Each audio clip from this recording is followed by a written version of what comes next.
That's a lot of poison.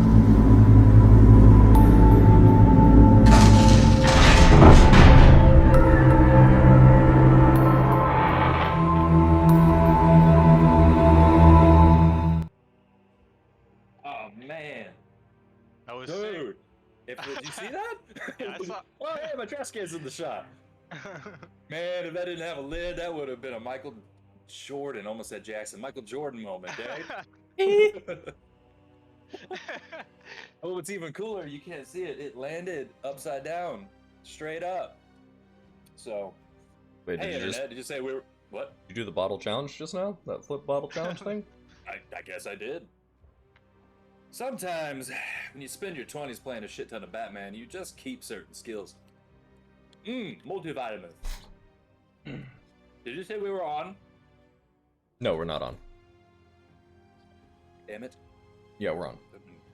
Hey, everybody, Internet. This is Outsiders Arcana. We're playing The Curse of Strahd. Sam is eating a cinnamon roll. She shaved one for Trey.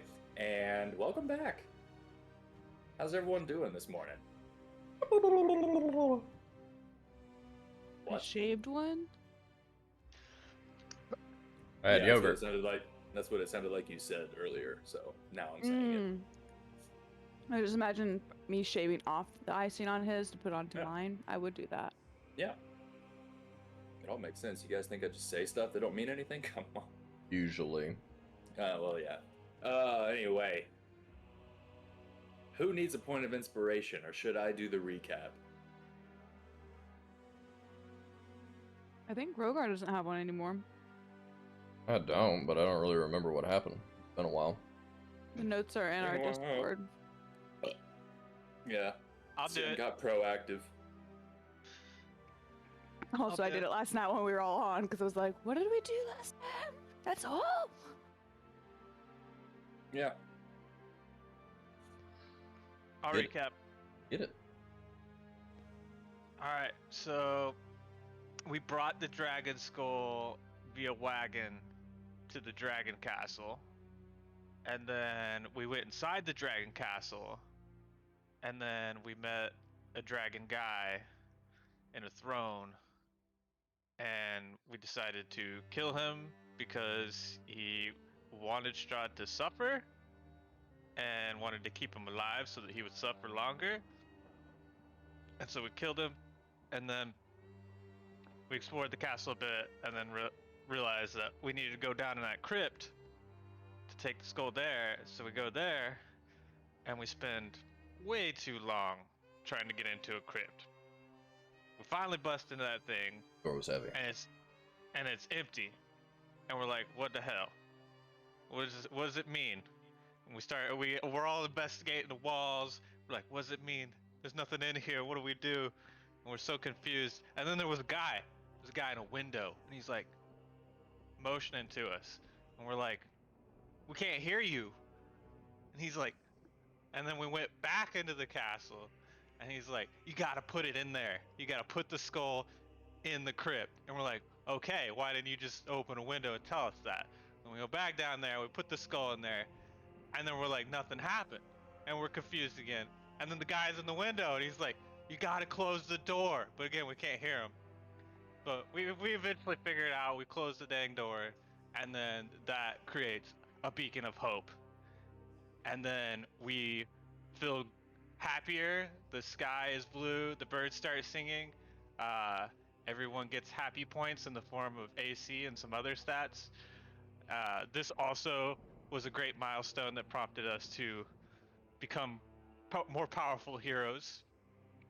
Then we decided, let's go find Van Helsing because he's taking way too long at his tower. Something's up. So we go there, and there's two wagons, one Vistani, nothing around. We go on the tower. We find out he's just lying in his bed bleeding after figuring some sort of puzzle door lock thing. For years.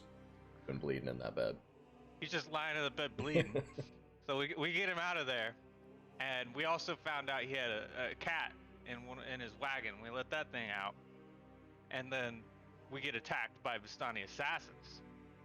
And this is where Van Helsing guy, he doesn't do a whole lot. But his cat, on the other hand, his cat was MVP of that battle. and then we killed them, and that was about it. I think we stopped after that. Yeah. Rogar took the corpse of Aragorn and was planning on doing something with that. Probably speak with Dead Spell if I had to guess. But we'll find out. Oh yeah. I pumped a hit point into him. Oh, you did? Yeah. I don't remember that. That was right when we ended. When I grabbed him, I used lay on hands 1 point. Cool. And remind me, Aragorn was the uncle or the dad to the girl? The uncle. Okay. Luvash is the dad. Luvash was quite a bit bigger. We just hadn't seen them boys in a minute. I didn't remember. Yeah.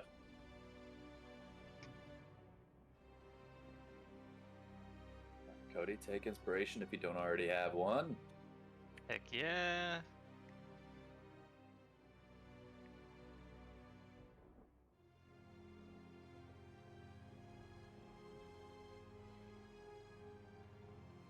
Now, you all are there. You've just pumped a hit point into Aragorn, surrounded by Vistani assassin corpses. Aragorn is very dazed and breathing slowly, eyes flickering open slightly, waking up. What do now? Well, he's all dazed and coming to. I'm dragging him to the scaffolding. I was just gonna tie him up there. Get a good old football coach squat in front of him. At him. You're just tying him up, like sitting down on the scaffolding on the base? Yeah, just like tie up arms to like the stairs or something. Cool.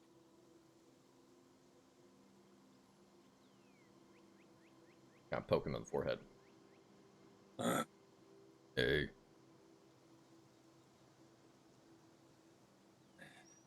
Wasn't very smart, was it?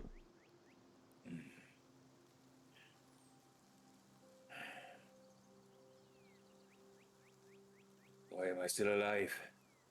Oh, because I wanted to talk to you. And I didn't want you to die that easy.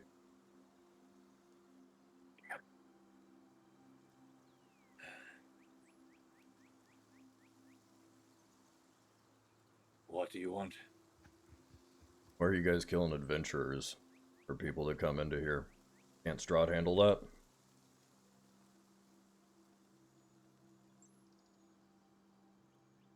You serve a prince. You do the prince's bidding. Why? By her servants. Yeah, but why? We owe everything to him. Why?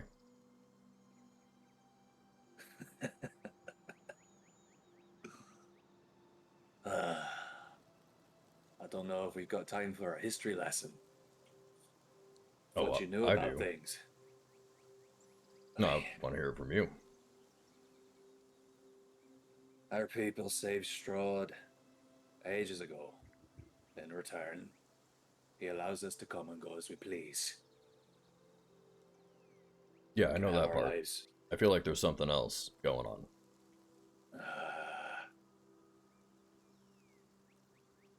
Are you like, No. are you keeping him prisoner or something? Because it seems weird.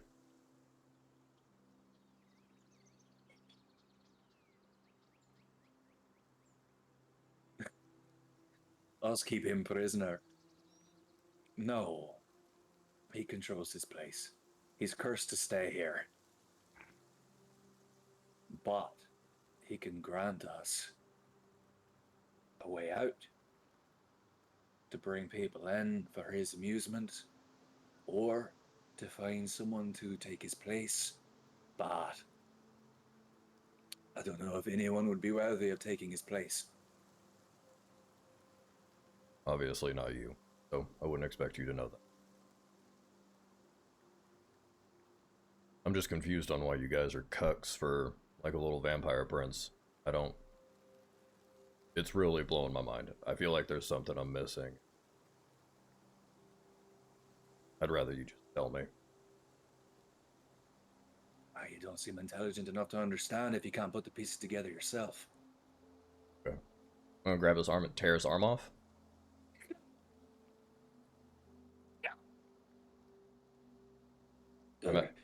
Imagine that probably killed him again, since he has 1 hit point.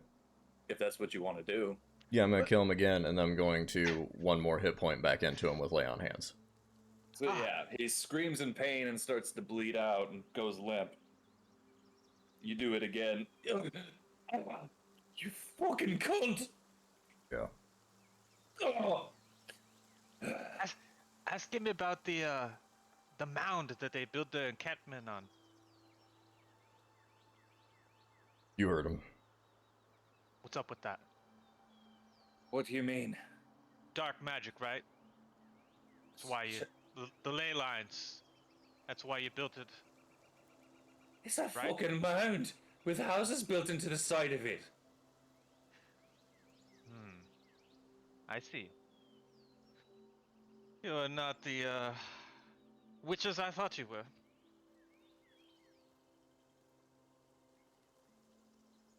Ani just kind of seemed like shit. I don't really... You guys are kind of a waste of time.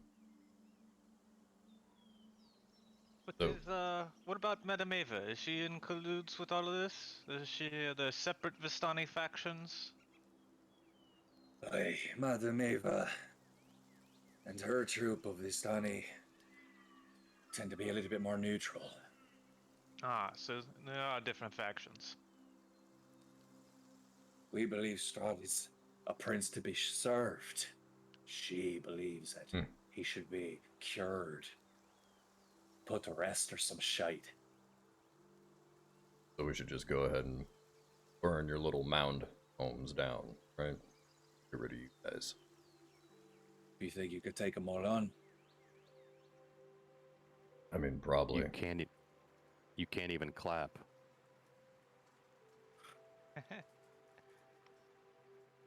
Except them cheeks. He can't. He's very skinny. Well, slowly take my clawed hand and like just reach into his stomach and then just like grab organs and start pulling them out. As like your claw Oh. approaches him, he's gonna look at Grim. This is all happening at the same time.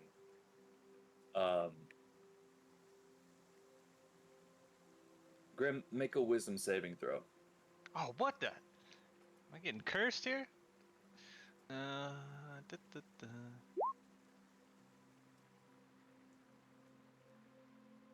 He starts to mutter some shit really fast, and for a brief moment you feel shit going into your mind. You shove it out as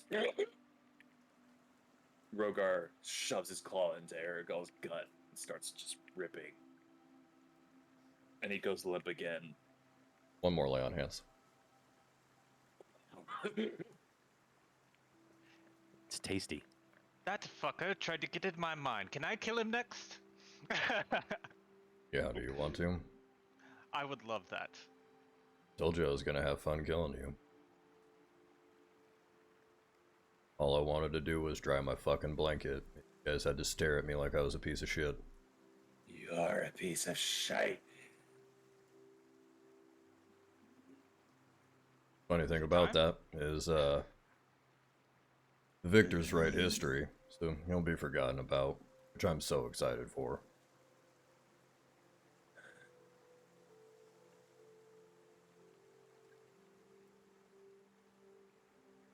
Get on with it then, twats. Oh, okay. Grim, go ahead. Rapier, and I want to curse Inspector him. Bring him back as my Spectre bitch. Cool. Where you just like stab him in the chest? Just ha! Yeah. Alright, straight through the heart.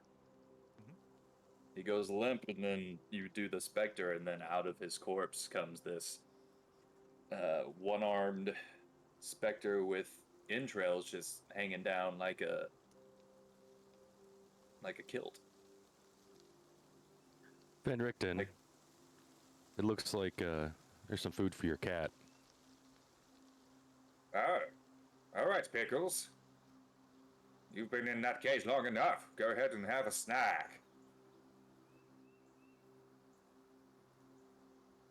Hegel starts to eat the corpse of Varigol. And I was really hoping we would more out of him. The Vistani just suck. That's it. You want to roll an insight check on any of that? Anyone? And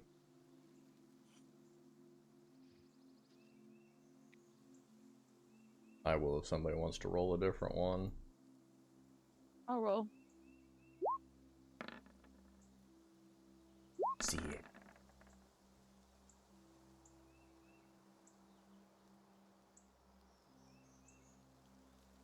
Yeah, I mean, Rogar, you're not sure. You're not trained to find out if people are lying. Mist. These Vistani are just nuts. They've been there's a apparently this group of them is just brainwashed or convinced. You know, they're worshiping this guy. They love him. They're protecting him. They're serving him. They're against all reason. These ones are just evil. When he spoke of Madame Ava, you also believed him there. That Ava's not like technically, she's not, you know, working against you, not working against anyone really, just kind of there to serve her purpose. I mean, it seems that just his group of Asani are assholes. I mean, Madame Avis tried to help us and aid us. They want him to go back to, you know, a normal person. So I think it's just this group. Yeah, I mean, that's what we said. Yeah. Alright. Vistani suck. I think we could take them as long as not all of them have these incredibly poisoned swords. I think we could take them. Von Richten chimes in at that moment. Like, oh yes, that's actually something I developed out in the other plane of existence. I do believe they ransacked my place, but I should have a few more.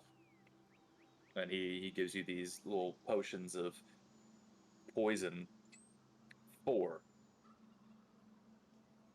Unlike regular poison, this will last on the blade for about 1 minute.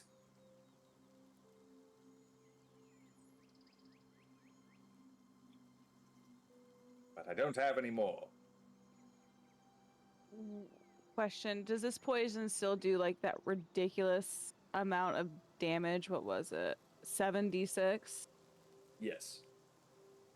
I would 10 like to. rounds. I would like to insight into him to make sure he's not lying. Go ahead. Yeah, seems honest.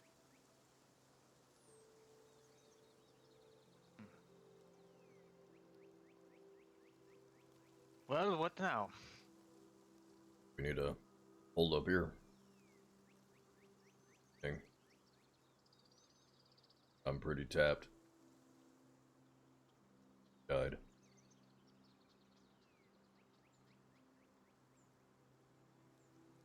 I feel great. Yeah, I love how Well, there's always one person that dies and one person that doesn't get touched. Seems like that's how every encounter goes. I'm going to command the Spectre to follow any commands that Rogar gives it. Have fun. I'm going to sleep. I mean, I don't look at its face. Why don't you go fuck off to a town and haunt it for anything?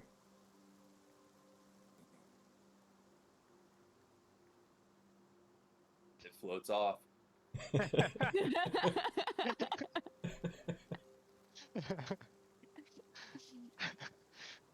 There's some guy in an outhouse that's about to get the fear of his life. Let's look at the map of Barovia. What's close? I think we're like right in between The two towns. Oh no. All right. Noted. Continue. I know where he's going.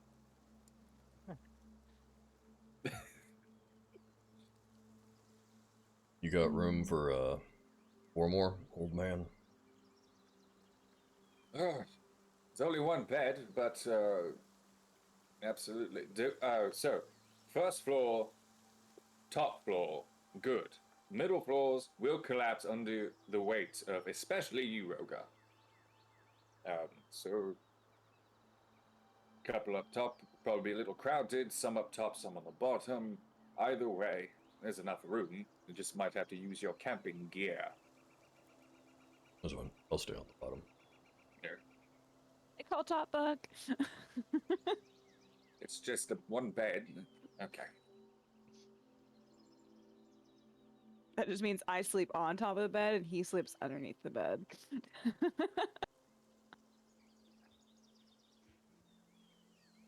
I'll All stay right. down on the first floor as well. All right, Pickles. We're gonna go get some heal, and you keep an eye on the perimeter. 3 growls if more of the Vistani bitches start to invade. Oh.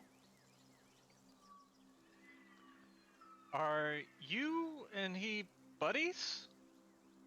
We are buddies.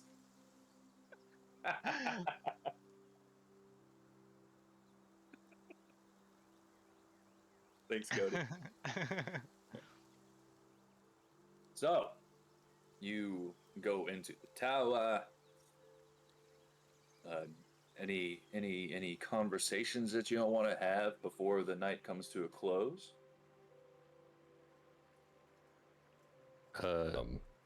Jason is gonna straight pass out. He got wrecked today. Yeah. I would like to make a fire out of this rubble. And then I'd like to ask Van Helsing guy if he's got any bat wing or bat fur in his inventory. Bat wing or bat fur?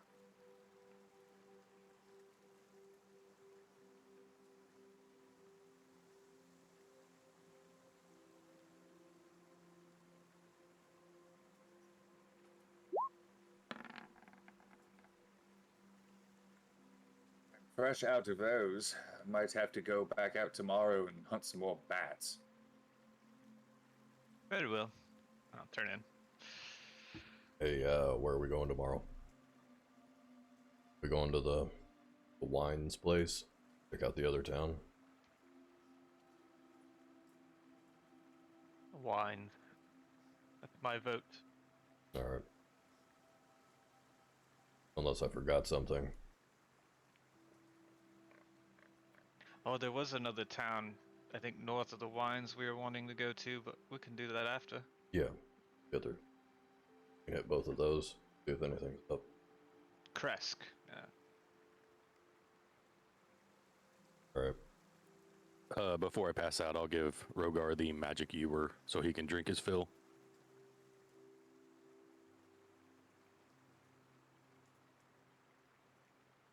Jason and Rogar sleep on the bottom.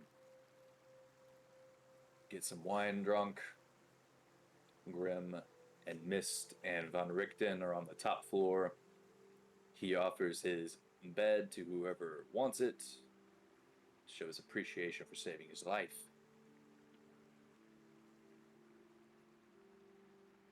You can have the bloody bed if you want. I'll just curl up by the fire. The bed's clean. He had himself patched up. He just couldn't heal himself. Bed's probably full of farts. I don't want it. Sleep here. Full of old man parts. They just fall out.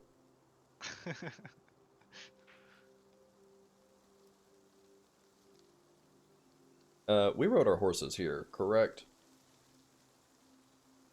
Because we took, like, the wagon, dropped the skull off. We had our horses when we came here. Yeah, we still got the wagon. Okay.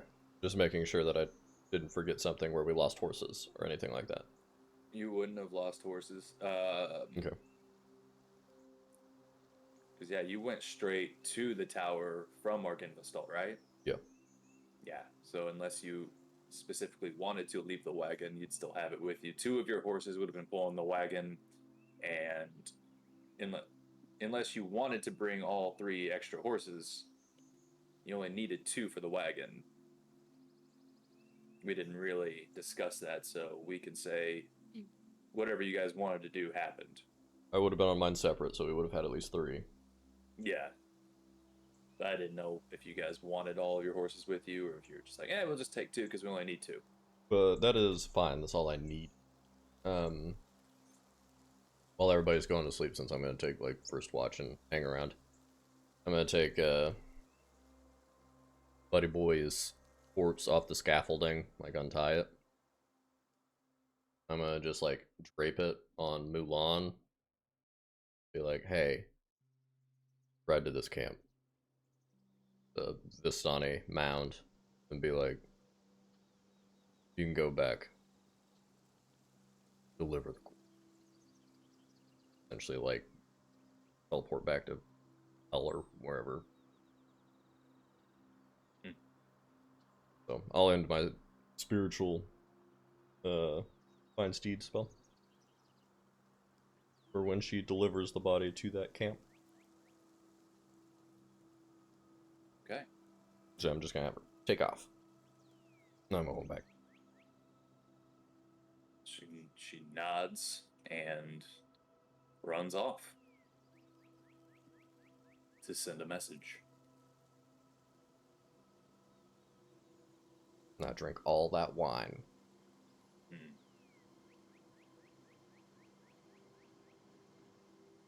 Make a con saving throw with advantage. Okay. Just, I mean, I know you don't need it, but you got a lot of weight on you. Yeah. You stay awake. You feel good. So, watches. Yes. I took a first one. I didn't know if anybody else was getting up, coming down. I'll take one. We can say you figure this out before you all go to bed. You could also probably just scream up there, "Hey, who wants to take the next watch?" I can take the last one, since we don't know if Graham sleeps or not anymore. I sleep. I'll nudge Jason and So, perception check, Rogar, for the first watch. 6. You hear a whole lot. You kind of hear the crunching of bones, and then like loud tiger purring. You imagine maybe the tiger's just eating some bodies. Other than that, you don't get anything. Nothing happens. And you nudge Jason awake. Jason, go ahead and make a perception check.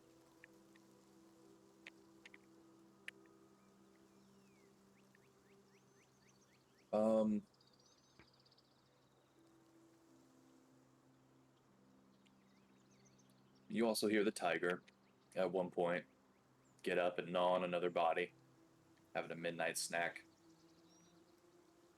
You hear it circling the perimeter. You don't hear the tiger make any commotion, so you assume nothing's coming. At least not that the tiger can see. But you just hear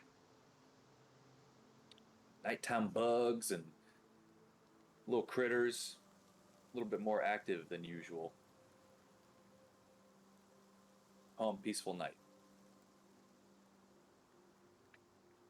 And that's it.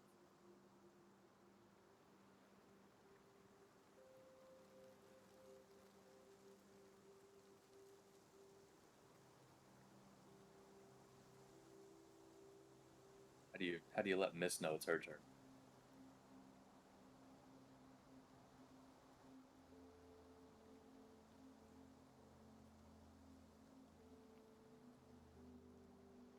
Jason's dead.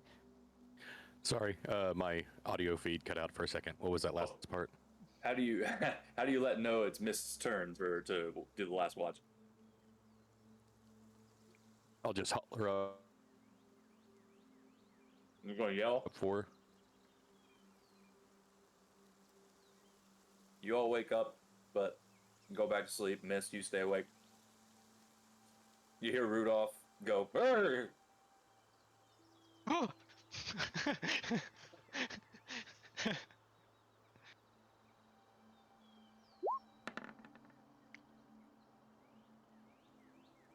Same thing with you, Mist. Peaceful night. More peaceful than most nights. You assume it might have to do with that nice light from Arcana. How bright is Let's- that light at night? It dims a bit. It dims a bit at night to kind of just resemble nice moonlight. So, like, not enough to keep people awake. Everyone's going out to buy blackout curtains now. Yeah. Damn light. Great, now I feel great at the day, but I can't get any fucking sleep. Fucking Yeah. dragons. Everyone's happy but sleep deprived. Your watch comes to a close, nothing happens. You all wake up the following morning, fully healed, fully rested, unpoisoned, and now level 7.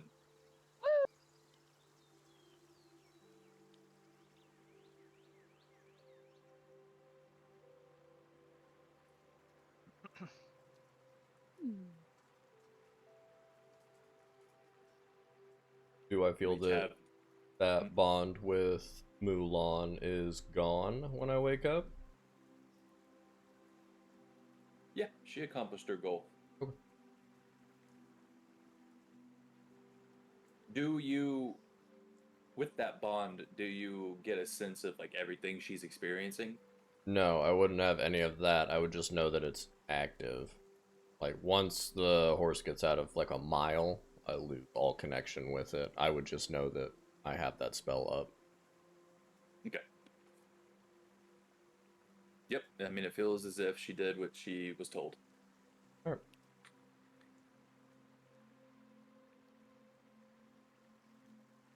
The wines.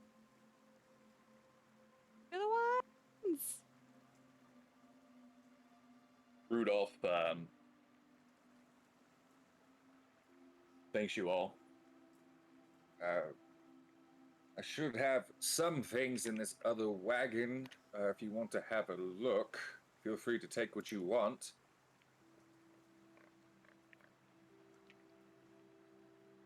Are you just gonna be staying here? The whole time, until we go and kill Strahd. You're gonna stay here, right? I was planning on going back to Vallaki.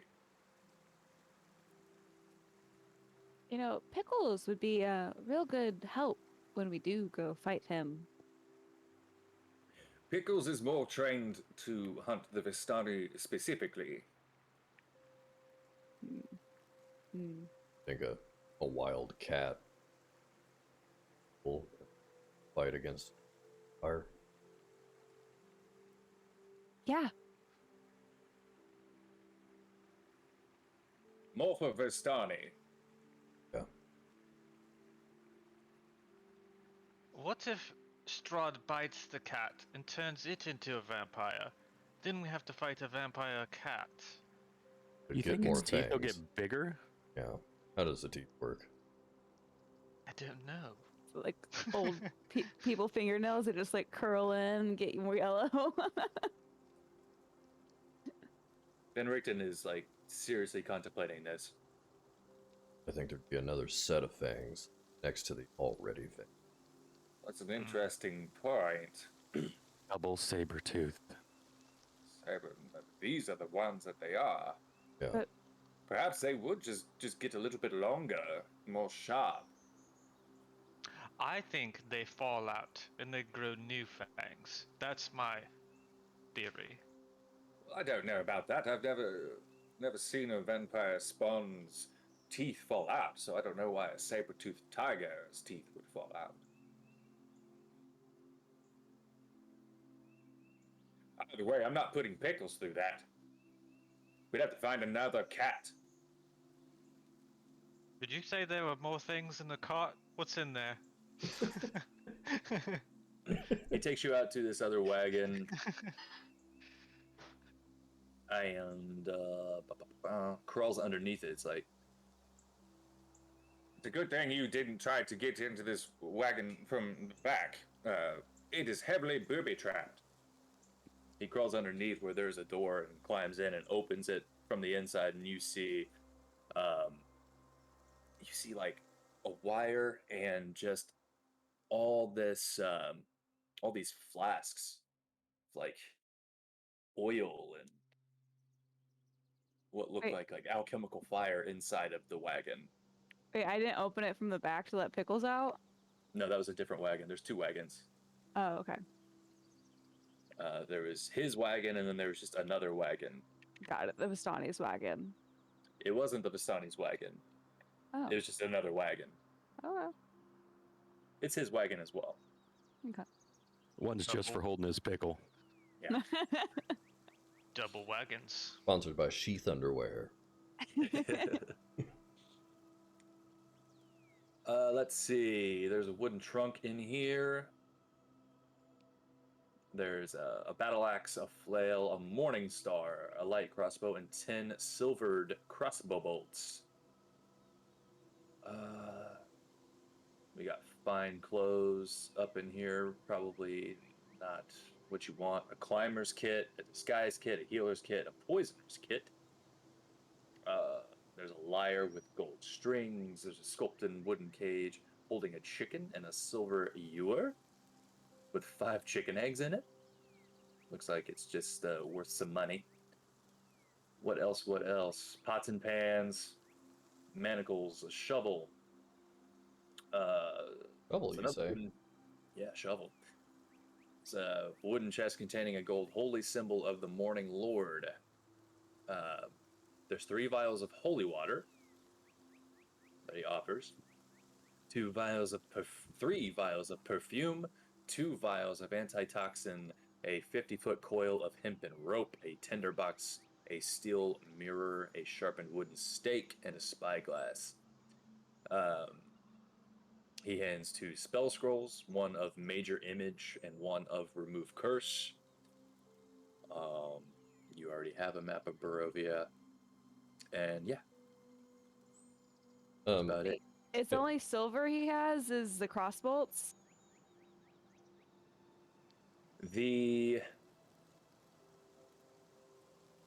We'll say all of the weapons in this trunk are silvered. Okay. How many crossbow bolts? 10. 10. Can I compare my wooden stakes I made from those bedposts to his wooden stake? See if I did it appropriately? Did I do a good job making a wooden stake?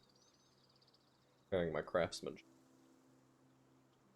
Yours is a little bit more crude, but his is just real smooth, and yours just looks a little bit more gnarly. I mean, you made it from a bedpost. You didn't take the time to smooth the edges and all of that, but as far as a sharp, pointy edge, you did a good job. You think it would have the same effect as his stakes?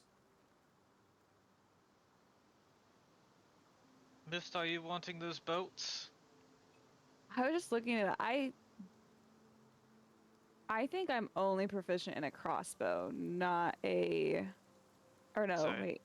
I'm going through it. Short sword, short bow, cross. Okay, yeah, I'm proficient in crossbow. I don't think I have a crossbow though. Do you want this crossbow? Sha! Is that the only one you have?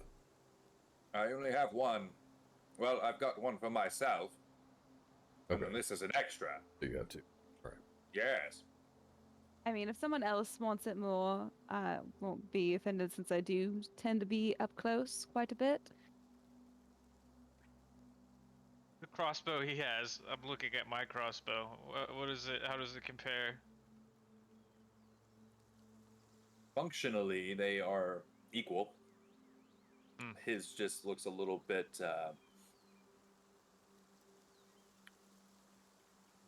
bedazzled. Emo.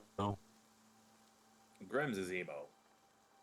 I'll keep my crossbow. I've got plenty of bolts, so if you want it missed. Okay. I'll take it, and I mean, if you have a crossbow, we could share the bolts still. You said there was 12 of them? I 10. still have. 10? I have 10 magical bolts. In fact, I have too many bolts. I will give you 10 normal boats as well. Split my normal boats. Okay. You guys get all these boats. I have... I have too many bolts. Okay. Now, I do have a list here. Could I have that spyglass, an egg, and I used my holy water. And you said there were some other flasks. Are those all holy water? What's in those?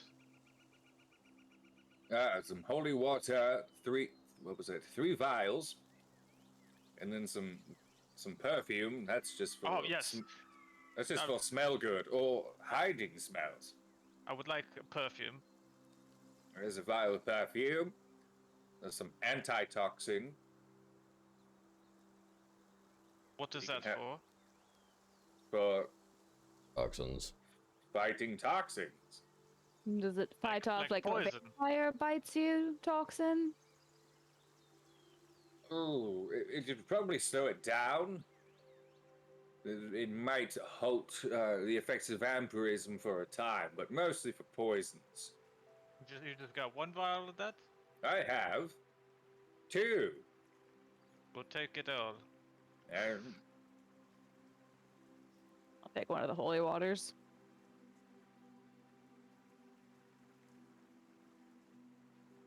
Yeah, you all take the holy waters. I still have a jug of holy water.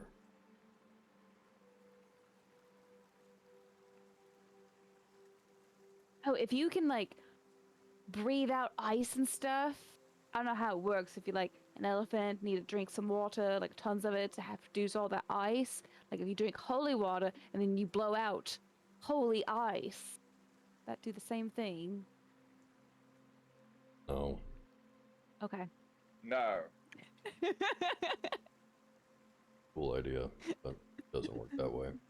Miss knows so much about magic. Are these chicken eggs? Okay, hold on. Yeah, I need to come back to that. Let me reread this item. Hold on. So You know what, just give us the cart.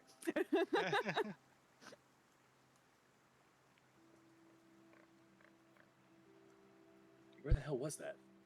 Did I just make that up? I am readying horses to head to the wines while they're looking through the guy's cart. We're just gonna rob him. Take all his clothes, rob him. Take his cat. All his possessions. Yeah, got you. What was your question, Grim? Are these chicken eggs? He just points to the cage that has a chicken in it. He's like, yes. Oh, great. And I want that remove curse scroll. That might be useful. I imagine we'll get cursed at some point in time if we aren't already. Yes. He hands you the scroll of remove curse.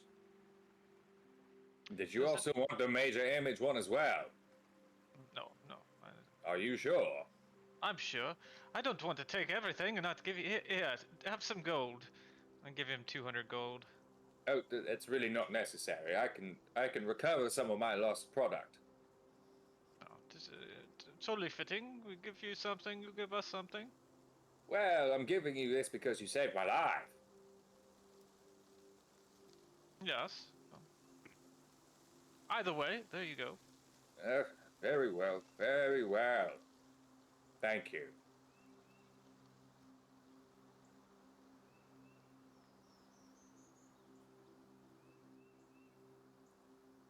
So, Rogar, did you want me to remain here, or go back to Vallaki and help your, what was his name? Ismark. I mean, you can go back. Be careful.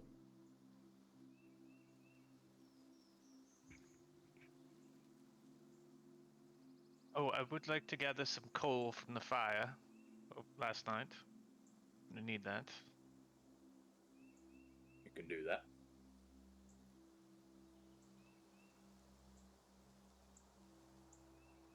All right. So, you got your egg. You got your 3 vials of holy water that you can split amongst yourselves. Grim's got some perfume. Did you want the antitoxins? Yes, yes. You got the 2 antitoxins and the spyglass. Remember to write all this down because I'm going to forget you have it. Any interest in the climber's kit, disguise kit, healer's kit, or poisoner's kit? I think we all have climbers kits, don't we? At one point, didn't we get climbers kits for some reason?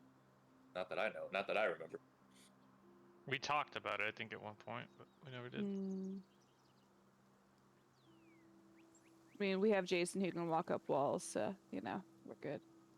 True. Poison kit. I mean, we have all this poison. I think that's all we need. Is that crossbow just a normal crossbow, not like a +1 or anything? No, just a normal light crossbow. It's just those bolts that'll give you some silver damage. Crossbow that shoots boats. Oh. Did I say crossbow? Sorry. Very tired for some reason. I slept well last night. I'm just can't talk. Oh. Uh-oh. Vampire got Derek. He's sneezing. You guys seem tired.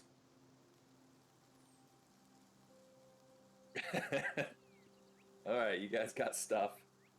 What do you do? What do you do now? You guys start to head out. You got the wagon with 2 horses, 3 horses. Decide right now. 2 horses. 2 of your horses. In the wind. I'm hopping in the back of the wagon, just waiting to go to the wines. You're planning on going to the wines. Very well. If he's in the back, then I guess I'm gonna attempt to drive this wagon. Okay. Don't have a horse that can telepathically control our horses.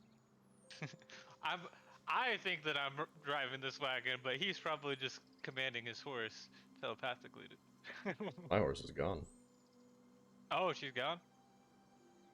Well, then I am commanding this wagon. Should I roll an animal handling?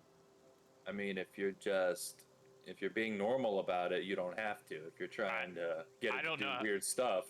I don't have a wagon license. I don't even know how to drive one. You all watch Grim. I can do this. Make an animal handling check. You're doing this to yourself, Cody. It takes him a minute to figure it out. He's sitting there with the reins going, "Come horse." Good. Commence horse. And what's the command word for these horse? Take your wrist and do this. While holding the reins. Go horse! after about 5 minutes, Mist helps you figure out how to mush the horses, and you start to go. Is it like driving on the highway when you roll into the rumble strip? And just like... A little bit. I was imagining like Amish country, like on the highway, and you have to like go around the wagon. All the other wagons are going around. Where'd you learn how to drive? It's my first day.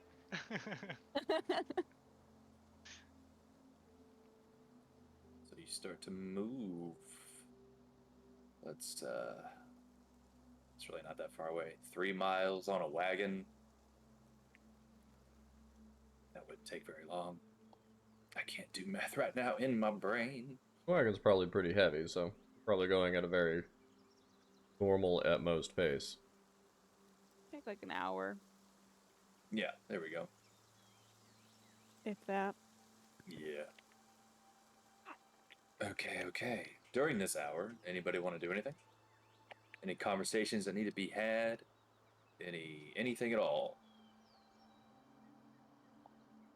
Mm, Hey Grim, I how think- long I does mean, I really need your ghost last? to. He's gone. You cut out. Robot Jason's back. Sorry, I was just making a joke about calling my internet provider. It was a good joke, I bet. I guarantee it was. That Fuck Spectre, Skynet. that Spectre went away at the end of last night's rest. Mm. I just want to be in the back of the wagon when we're first leaving. And I imagine Rictavio and Pickles are just standing on their in front of their place, and I'm just gonna wave at Pickles and be real sad. But like, love you, Pickles. That's all.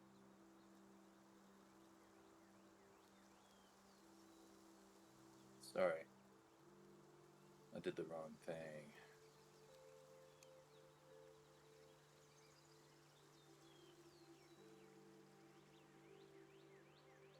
It'll take you like hour and 15 minutes, we'll say. You're not going to Crest, you're going to Wizard of Wines. Wizard of Wines is a little bit farther away. Alright. Cool. You get to the fork, you see a weather-worn signpost. It tells you what direction Kresk is, Valaki, and the Wizard of Wines.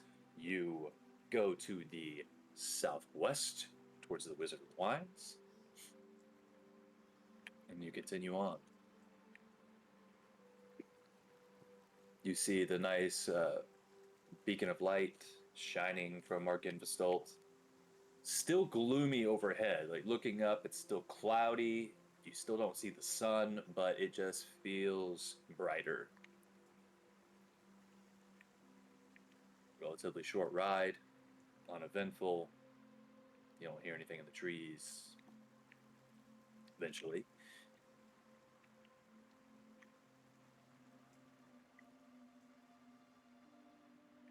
you start to see a vineyard.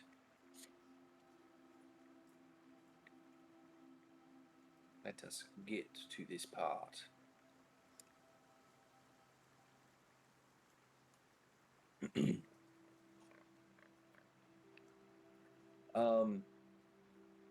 After a half a mile, the road becomes a muddy trail that meanders through the woods, descending gradually until the trees part, revealing a mist-shrouded meadow. The trail splits. One branch heads west into the valley, and the other leads south into dark woods. A wooden signpost at the intersection points west and reads Vineyard. Are you heading towards the vineyard, I assume? Aye. Alright. You go to the west. You see unpainted fences blindly follow the trail, which skirts north of a sprawling vineyard before bending south toward a stately building. The fog takes on ghostly forms as it swirls between the neatly tended rows of grapevines. Here and there, you see rope-handled half-barrels used for hauling grapes. North of the trail is a large stand of trees. A man, wearing a dark cloak and cowl, stands at the edge of the trees, beckoning you. That's not ominous. Hi. You approach.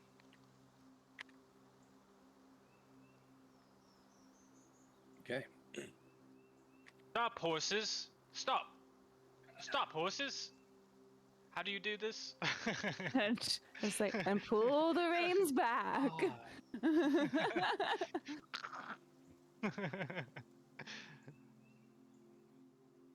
Um, you approach, and he doesn't. The figure doesn't take their hood off yet, but they're like, "Please, please stay low. What? We require assistance. Will you please speak with us?" Insight no. check. We're on a wagon. How do we stay low? Get off the wagon. Is this a trap? I feel like this is a trap. It's a trap. So we're Based not. on the demeanor of this figure, they seem legitimately in need of assistance. We're not taking a wine to. You say that to him. Yeah. He removes his hood, and it's an old human man. You've not seen this man before.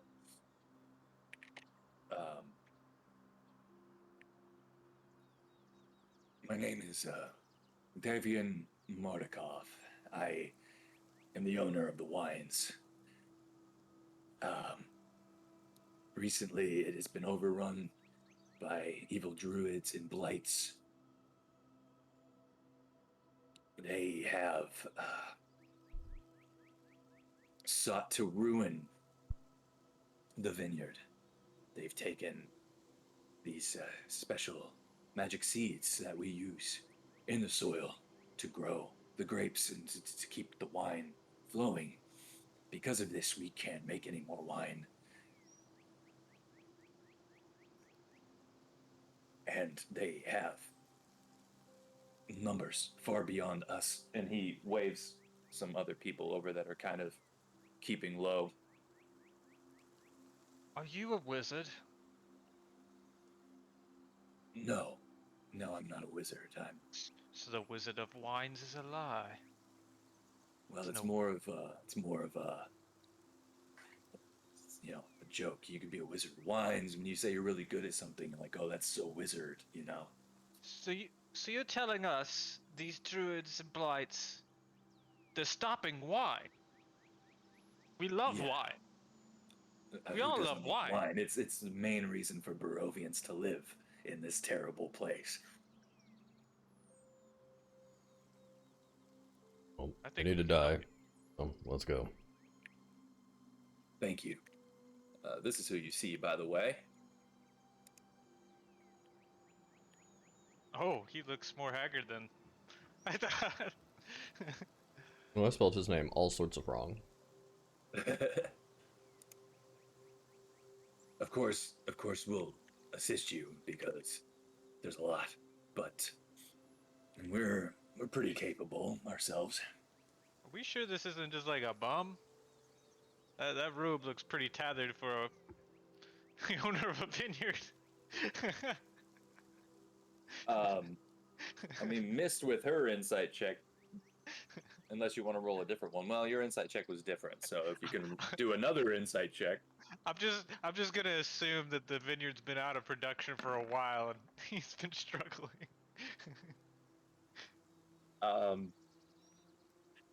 He's not just a bum. Yeah, you can kind of assume what Cody just said, that they've probably been out for a little while.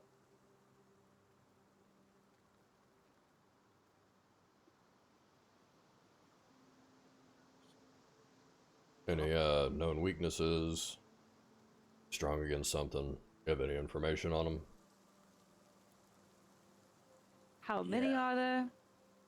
How many, I cannot say. 30, 40. Most of them are small and not hard to kill, but they are, waves after waves. Eventually they'll wear you down. None of us have died, thankfully, but we keep trying to go back in and fight them off, but they keep overwhelming us. What's a blight? You said there were blights. Is that like a ghost? They're little plant monsters. Some of them are smaller than others, bigger than others. They shoot, little poison darts sometimes, or just scratch you with sticky hands like actual wooden stick hands. Oh. Sounds like you'll be using Grim. Good thing I grabbed that antitoxin. Oh, I meant more I'd fire, say- but sure. I'd say Rogar and Jason, you've encountered blights before. When you were by yourselves at one time. Alright, well, lead the way. All right. Let's see something right here.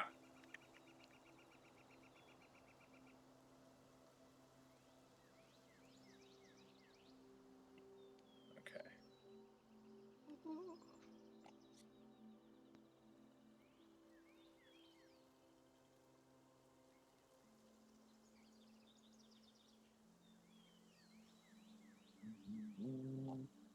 Oh, you asked about like weaknesses and stuff.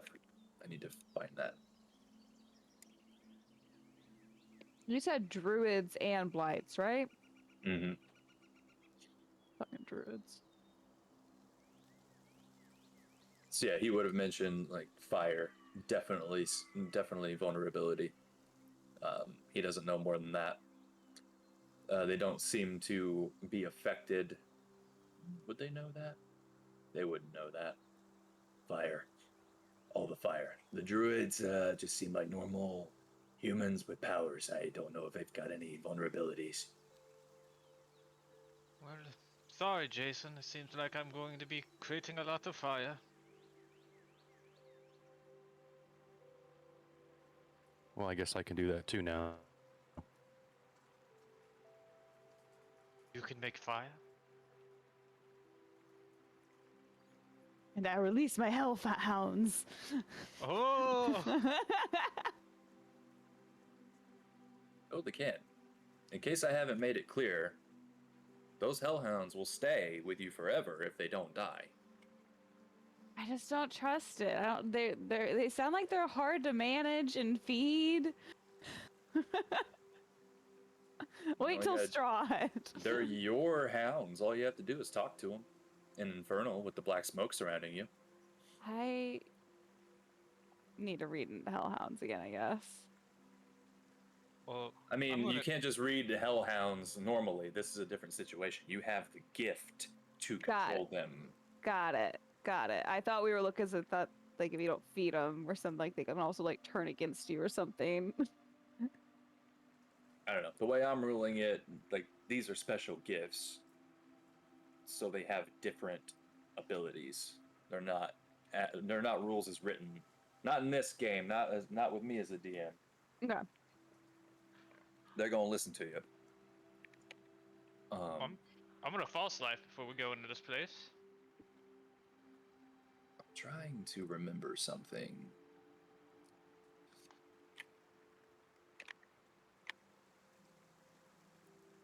I think you guys would recognize his last name, but now I'm not sure if that's true. Martikov.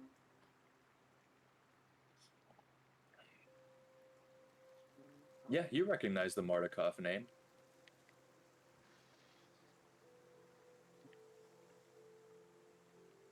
The Martikovs run the Blue Water Inn in Valaki. The Were Ravens. Oh, they're the Martikov. Okay.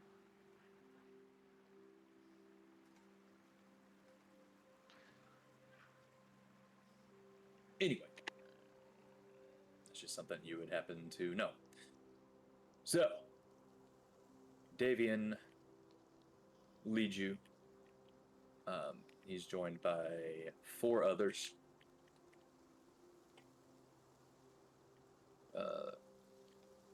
2 younger men, an even younger woman, and another young man. So, you begin to approach. Situated in the midst of the vineyard The winery is an old two-story stone building with multiple entrances, thick ivy covering every wall, and iron fencing along its roofline. The trail ends at an open loading dock on the ground floor. A wooden stable of more recent construction is attached to the east side of the winery next to the loading dock. West of the winery is a crumbling well and a wooden outhouse. Let me move you over to that map.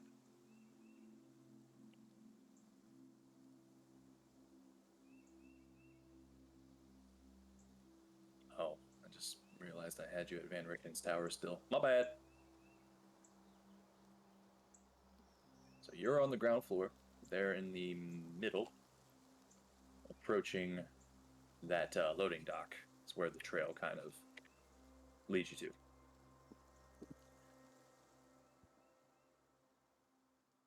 As you start to approach, you hear the rustle of dead vines all around you. Inhuman shapes emerge from the vineyard, their limbs cracking as they trudge forth through the mist.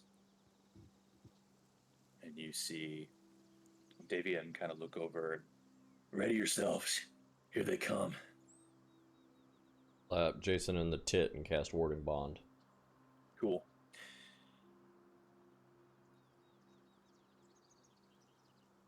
Exactly what I imagine, Cody. Good luck. Okay. This is going to take a minute.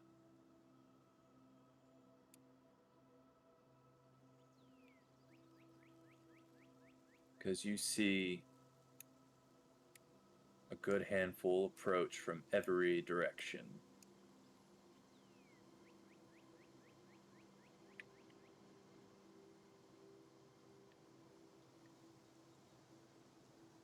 Repeat that.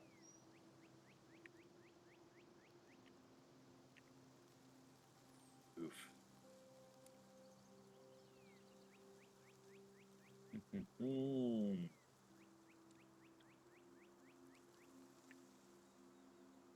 These needle blights Would you come out of the tree line. Go ahead.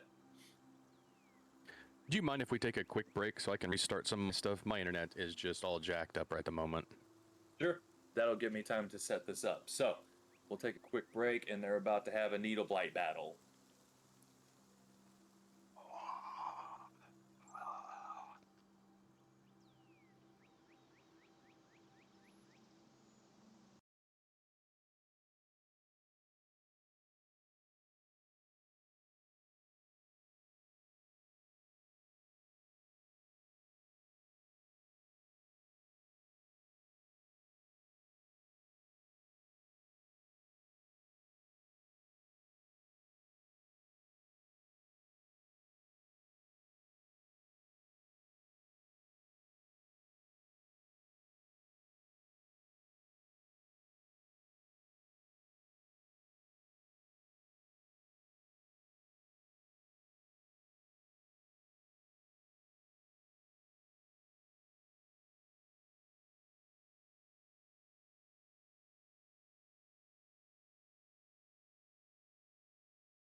Hey, welcome back.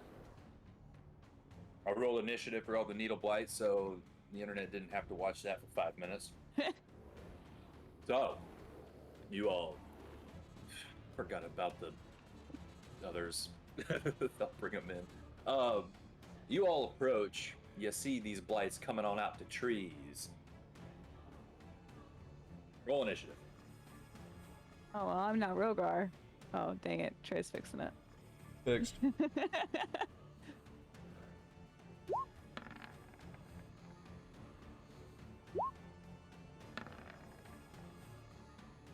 you describe what these things look like that we're seeing? They basically look like tiny. They basically look like a bunch of baby Groots, Okay. but more sinister and evil. Guys, I've rolled 3 6s today. Nice. A good day for Rogar.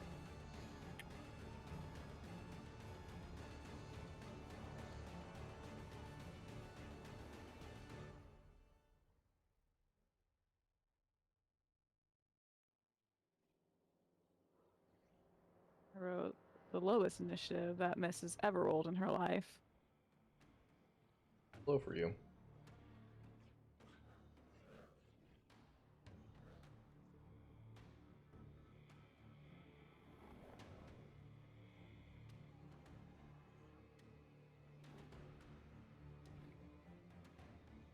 Oh, is the fam here? Yeah, well, a couple of them went with you. No, they all went with you. I just need to get them on here because I forgot about them. Why do these blights hate grapes so much?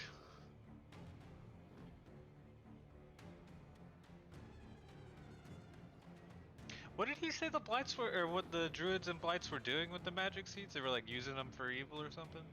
Just said that they took them out of the ground, and that is how Stole the magic seeds. stole the magic seeds. So now there's no more wine. Wait, he said magic seeds. I wonder if that means the wine is magic. Find out after we fight 4,000 blights. Got my death saving throws ready.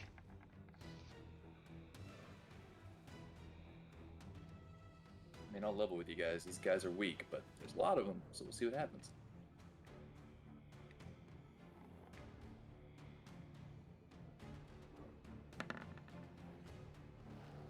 My God. Just rename this episode Showdown at the Vineyard because this is probably going to be the rest of the session.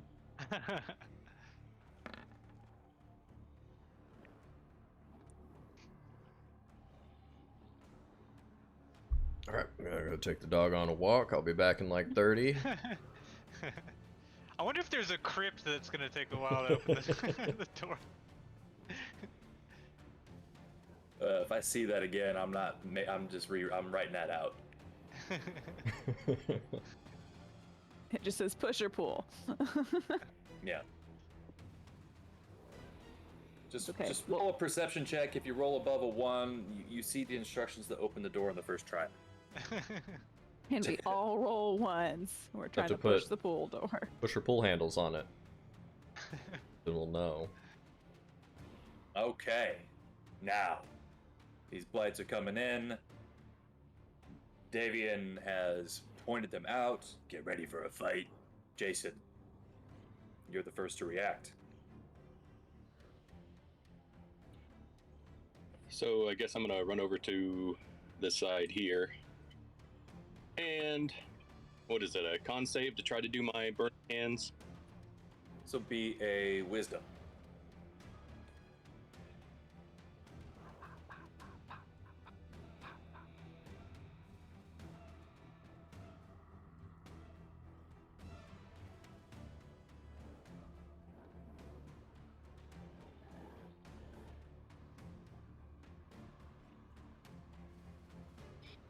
Well, I clicked it. My internet's being dumb.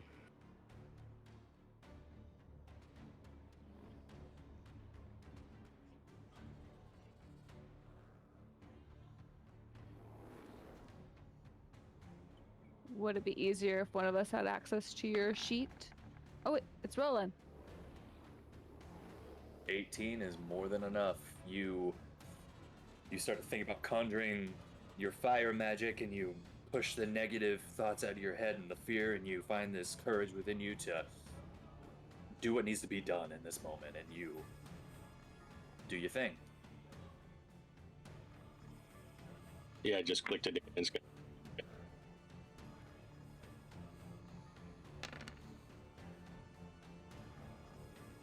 Dex save on these boys.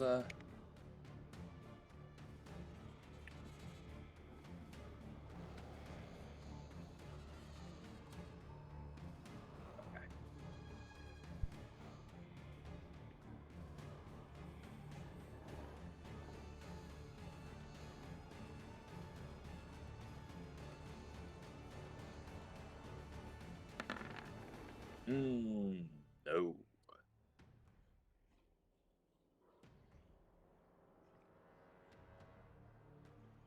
That don't make no sense. Screw it. You muster up the courage to do your burning hands, and you shoot this fire blast in a 15-foot cone on these three yahoos as they burn away completely. Then I'm going to take a few steps from all 30 of the other ones. All right.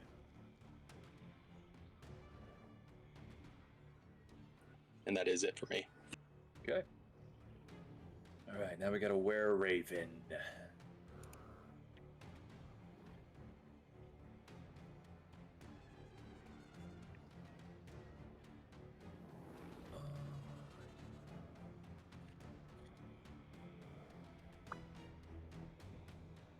It's an action. Okay. This were-raven is going to use its action to shape shift. I wish that they had a picture of it, but they don't. So you see one of the ladies polymorph into this humanoid raven. Looks like this is their were-raven form.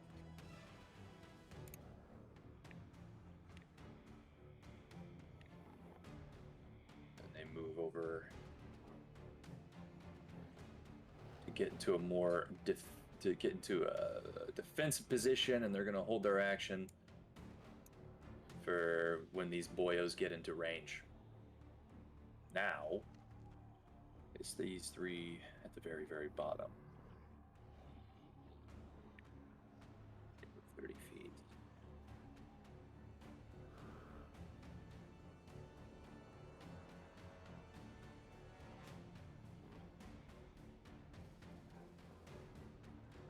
So they're just going to get all the way to here. And it's their turn. Davian. You see Davian turn into a were-raven. Wait a minute, the other were-raven can't hold their action? They already changed. Never mind, I said that. Action to change, and is gonna get all up in their grill. That ends his turn.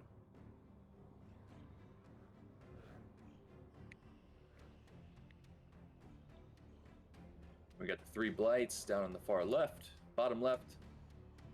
They're gonna use all their stuff to just get all up in here. God, this is a mess.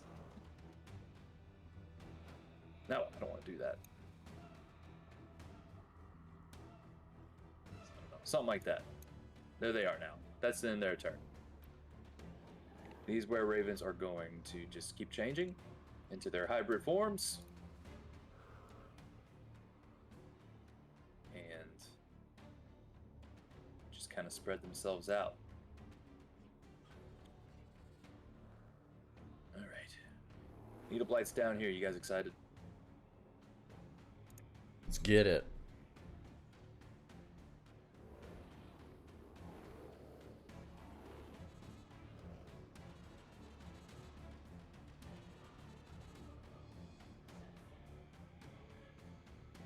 These three are able to get right to you, Jason, but they have to use their action to dash, and you're just slightly out of their range. So they're all up on you, but that ends their turn. You got these three that are going to start closing in as well. I need to keep like a space between them, otherwise they're going to start getting all funky.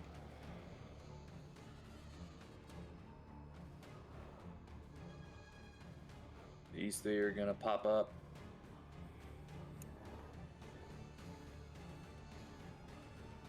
This where Raven's going to change form. A lot going on here. Yeah, I know. Group initiative next time. Hey, I grouped them in groups of three. Okay. Oh gosh, so many. It's 30. It's 30 of them. So much.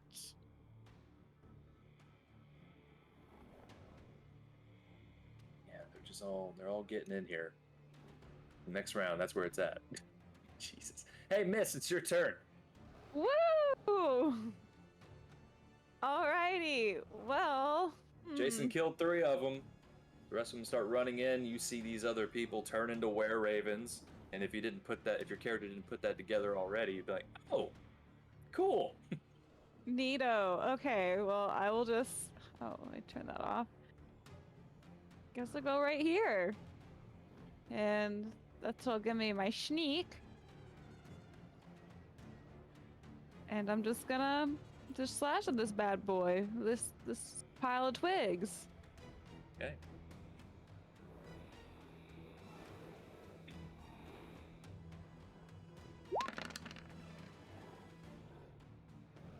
Pretty sure that hits. Definitely hits. For Right. all that damage, yeah. Oh. You come in with the Crusader sword and just bash this thing. These things are probably like they're tall. They're tiny. They're like 1.5 feet tall. You just slash this one into a pile of little twigs. This one is dead. Go to this one right here. Okay.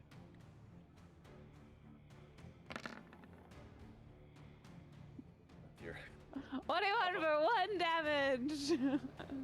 your offhand, you just stab it kind of right in the head, and it's just like still alive.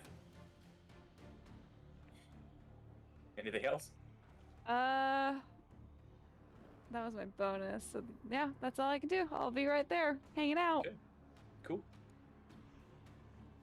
This group of 3 here is just gonna try to get up a little bit. They could probably get to like right there. Yeah, that's nice. It's like playing Tetris in a fight. That's their turn. Grim. Alright, I think I'm gonna do something. Might be stupid, but I think. Oh, wait, I might not be able to.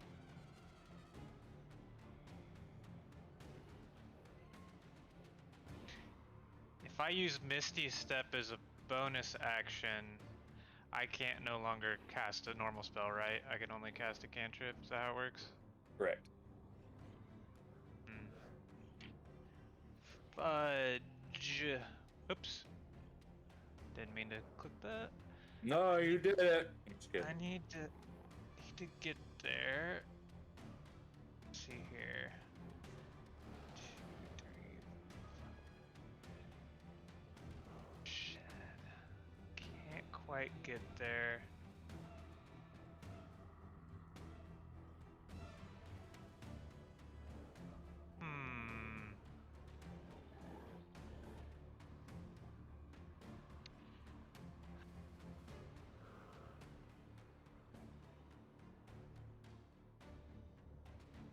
I think I'm gonna do it anyways. I'm gonna Misty Step right there. Cool. And then this might be dumb, but I need to be there. I'll do a cantrip.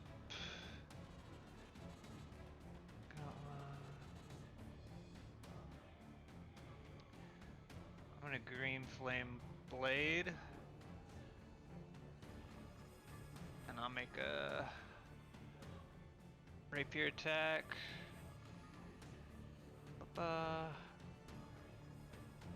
And just pick one. Doesn't matter. Any of the ones around me. Just say the one that you're sort of flanking there with the other were-raven in the middle. So you hit this one. Now, does the initial attack do fire damage, or only the one that bounces off? I believe it's just one that bounces off. Let me look here. No, it does. The melee attack deals a 1d8. I'll say you don't even need to roll it. With that, you stab into this one and just like knock off a big old chunk of wood as the fire finishes the rest of it off. Okay. This one's dead, and then your flame bounces off to another one. Yes. And then let me make sure that's just 1d8. See turn.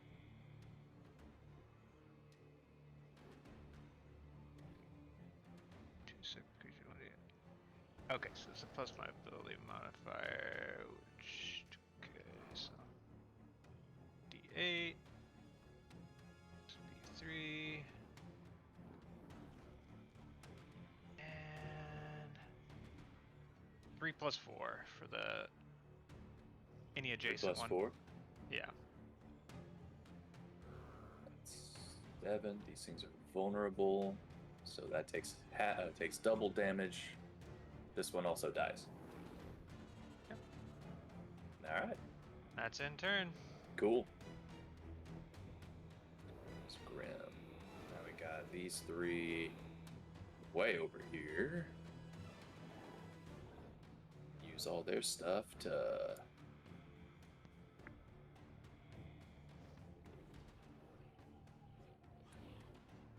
they can get right up on this were-raven. Stop doing that.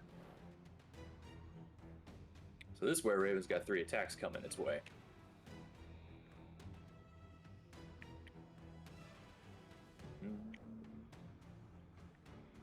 Getting in claws. 15, 19, and 5.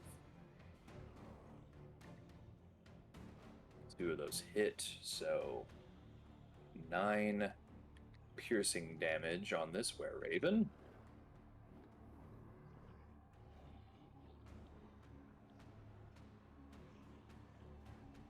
You see these 3 blights come in and just start pounding on this were-raven. Takes a couple little slashes, but looks okay. Not too bad, and it dodges the last one. That ends their turn. Last were-raven gonna transform.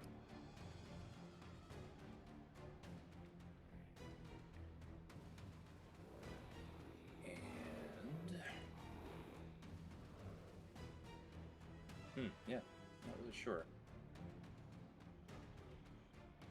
Seems like there's a little bit more. Most of you are going to the right, so this one's going to go to the left.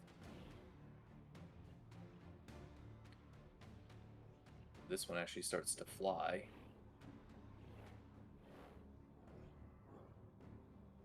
And is able to get on the other side of these guys with a 50-foot fly speed, and is going to attack.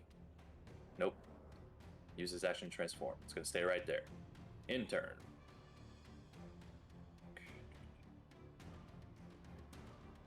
Okay.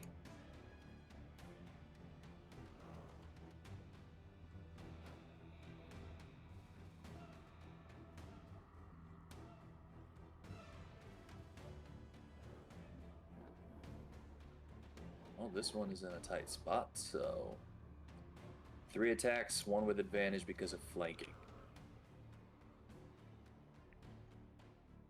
This will be normal claws, advantage claws, normal claws. They all hit. 6, 13, 17 points of damage to this were-raven.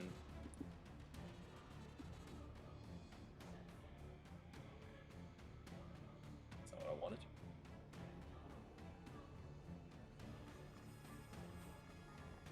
That were-raven took a good chunk of damage. That one's looking hurt.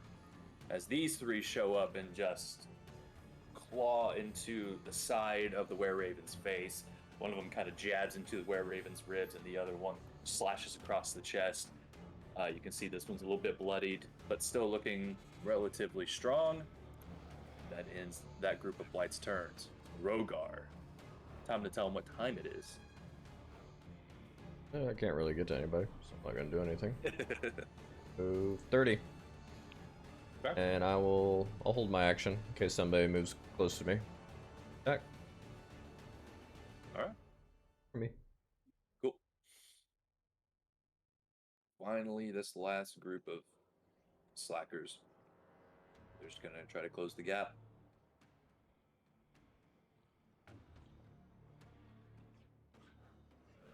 Wind the gap.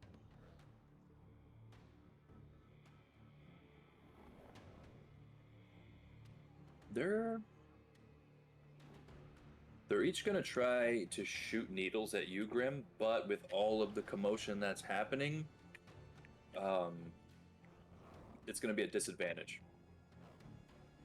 Well, what do you think? Would you rather have, would it make more sense for disadvantage or rule it as cover?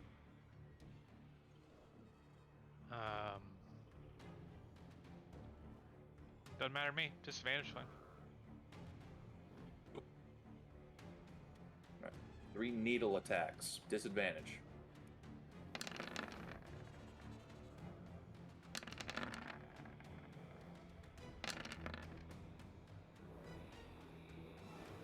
Then 11 and 12. I don't think any of those hit. Oh. You just got done killing a couple, and you kind of spin around, and you hear these needles coming at you, and you just dodge and parry like a musketeer. It's beautiful. And these are ranged attacks, right? Yes. Okay. Yeah, they're coming from the 3 that are the farthest away from you. Gotcha. But that ends their turn. Now we're back to the top with Jason. These guys are starting to not surround you, but get in there. All right, I'm gonna start doing some Radiant Sun bolt attacks to the guy just to my right. Cool.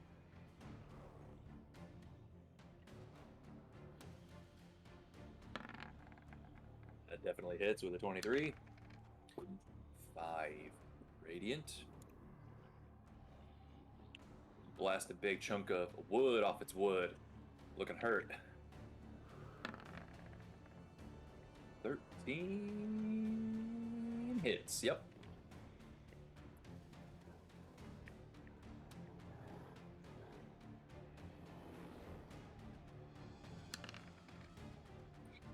Sorry, it clicked twice. Just 6. With that, you shoot these sunbeams. You blast it nearly in half with the first one, and then wreck its world with that last one. It is dead. All right, I'm gonna flurry of blows and do the guy to my right, the next guy in line. I'll light him up twice. You can get it.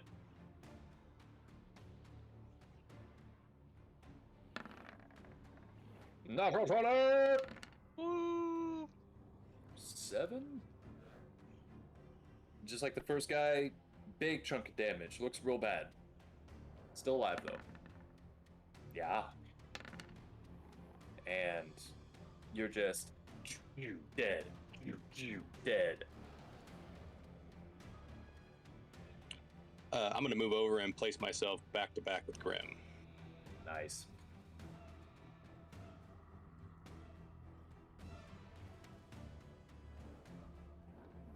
And that is it for me. Awesome.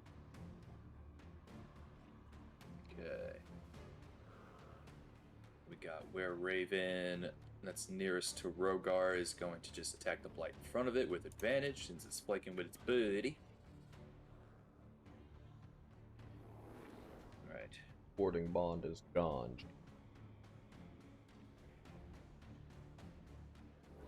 Copy that.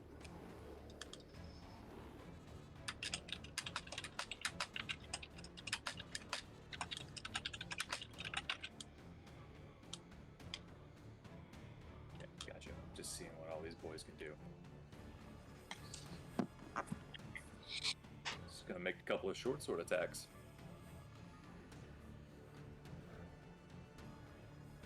With advantage. 10 and a natural 20. That's more like it. First one misses. Just too shifty. Moves right out of the way. Second one does 9 points of sword damage, chopping a big old chunk of this needle blight off. But he is still alive. That ends that were-raven's turn.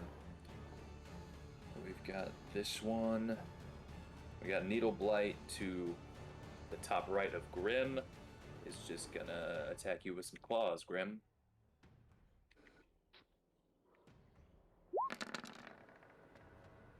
Nine. Nope. What's up with these needles? What's up with these wood fingers? You don't have time for this. You're not gonna get touched by that. Davian. I don't know how you say it. His turn. He comes about. Gets up in this area in a flanking position with his were-raven. And is going to do the same thing. Short sword. With advantage. 17 and 16. That is a grand total of 13 points of damage with 2 swift short sword strikes. He chops this thing in half, killing it. Dead. That ends his turn. Hit him with the shum shum. Ship.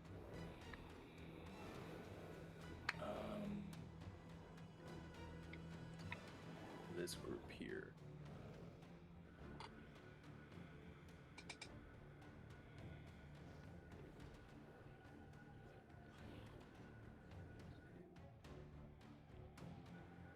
Oh no.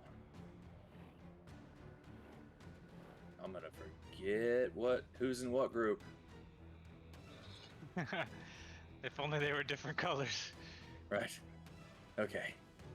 So this were-raven might die. Actually, one of them's gonna. Wouldn't make any sense. I want to put him by you, Rogar, but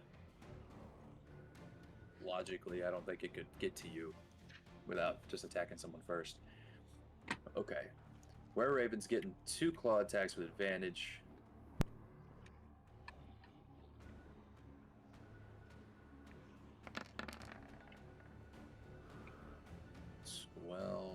And 18. They both hit. 12 just hits.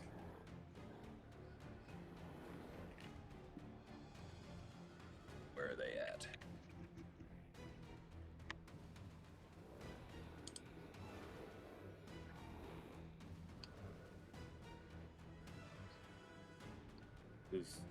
These two come in and slice into this were-raven as the were-raven drops. This one is down and dying. Put a little skull and crossbones on there. And then the last one attacks the other were-raven.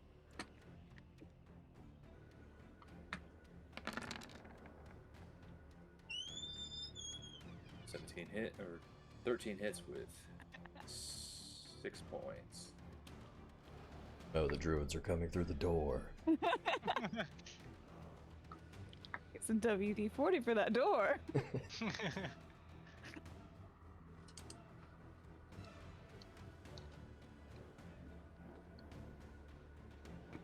All right, that ends that turn. Now we got this were-raven that's by itself. It is going to be severely pissed off that it just killed one of its friends. It's gonna pull out the crossbow bolt that it had, the crossbow that it has, trying not to get right in the middle of all that and just take 2 shots at the nearest one.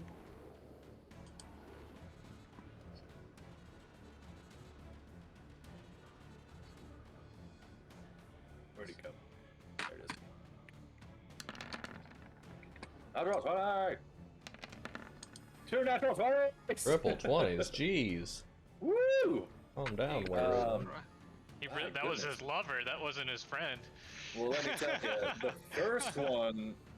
the first one kills it outright. So the second one goes to the one behind it for 10 points of damage, putting that one on death's door. You know what? With 2 natural 20s, I'm gonna say he just kills them both, because it only puts a hot shot. I mean, it puts the last one at 1 HP. I'm gonna say the bolt goes through the first one's head into the second one's head, and then he shoots the second one into the arrow that's already in his head and destroys it. Impressive, Nice. you can do that while flying. Yeah. It's just like 10 feet in the air. And you can see it was just like dead. Now we've got what? I was gonna say she was gonna be a teacher. He's a fucking teacher. Hobo with a shotgun. Go check it out. Anyway. Okay, now we've got the 3 that are to the bottom left of Jason. Come on, you 12, I got you. They're gonna... 2 of them are gonna shift like so. So we're gonna do 1 at Grim, 1 at Jason with advantage because of the flanking, and then another 1 at Jason because of normal. So this one's to Grim. Klaus. 15. Nope. You're able to dodge out of the way of this one. Jason, advantage. Ah, damn it. No. This Yeah. one kind of, not deep, but kind of just slashes you on the side of the neck real hard for 7 piercing damage. And then the one coming at you with a normal roll, natural 1. Evens out. Yeah.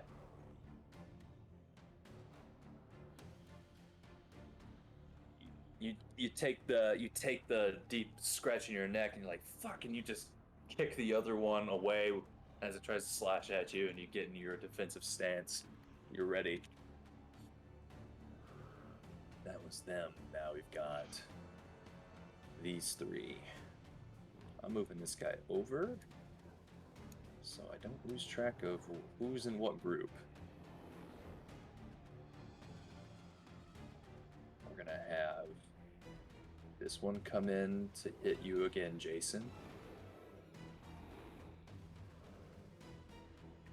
And these 2 are gonna shoot needles at Grim.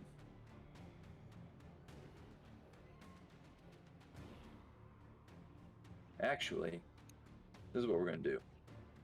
Jason's getting needles, Grim's getting needles, and Davion's getting needles. They're not gonna move closer. So, Jason needles, 7. Grim needles, 14. Probably doesn't hit. And Davion needles, 9. These bitches don't know how to shoot needles. They miss all 3 of you.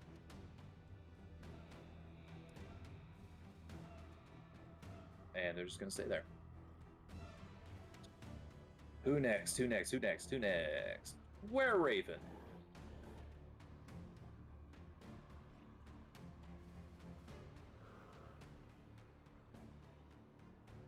Gonna take crossbow out and do 2 shots in a line, just like his buddy did.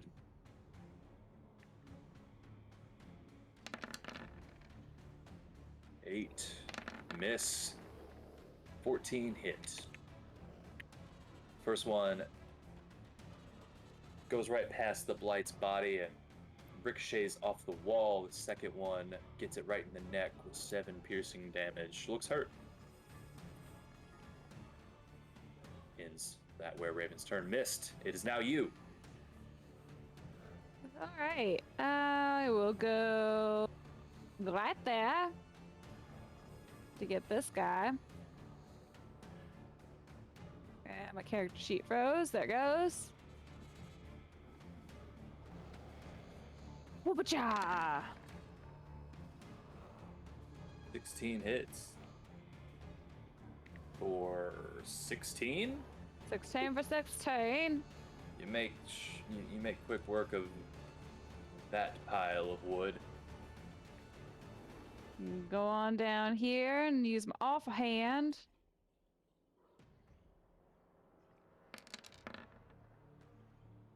Gosh dang it. 15 hits for another one. All these dumb ones. You that dagger, you're chipping away with that dagger. It's not a wood carving dagger, apparently. It's a bad dagger. That's what I got. I'll hang out. Be with my friends. Having a Prop bright party. dagger. Hitting them with What? a prop dagger. Just goes back It's in. one of those retractable ones. It's Yes. just doing bludgeoning damage.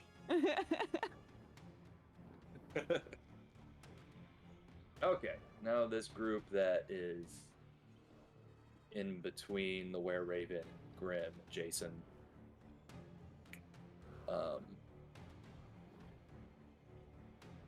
They're gonna.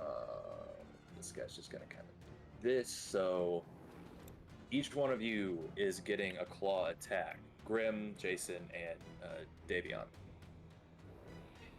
So we'll go Grim first. Claws attack.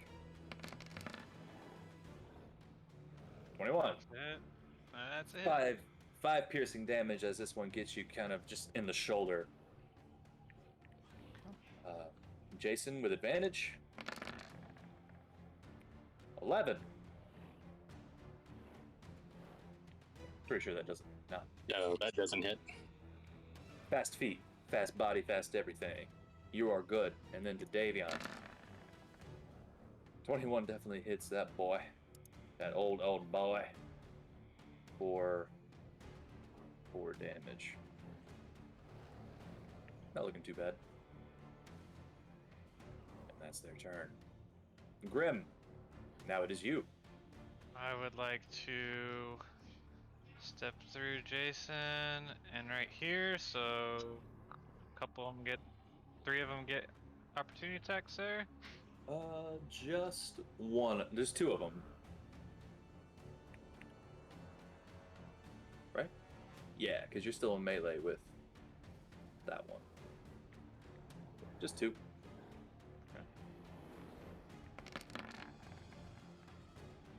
Nope. Not 9. 19? 19 a hit, yeah. No, 4 more piercing damage. Just kind of Okay. gets you in the shoulder blade as you run off. And I yell out, Mr. Raven! Fire in the hole! And I say, let's go for a ride, Jason. And I grab him, I'm gonna thunder step. And spit it out here for you. They need all of these little Groots within 10 feet of me needs to make a con save throw. They're gonna take 4d10 if they fell it in half. 8 of them. Move. It's also going to catch Mist and Davian. Yeah, I was hoping she wouldn't step forward, but So 1. Of course, it's a 2, con save, not a deck 4, save. sorry. 5, 6, 7, 8. You have evasion and stuff. You'd be good. This is gonna be So huge if it works. Evasion relies on dex, not only on dex saves. Oh, I thought it was area effect. No, it says. Oh wait, hold on. I'm pretty sure it is. Let Reread me- that. Let me put it up real quick. Dodging out of the way, such as a red. It says area effects. When you're Subject to a subjected. dex. Oh, I got you. Yeah, yeah. It's- So it's con. So Alright. and dead. Well, we got a healer. Bring it back. haven't been touched in the past 5 fights, and then fucking 5? Grim. This is huge. I'm gonna hit so many targets with this. Con save, right? Is that what you said? Yeah, con save. So it'll be 3 groups. So this I'm is gonna roll mine now real quick, because I'm gonna also use Uncanny Dodge to half it anyway.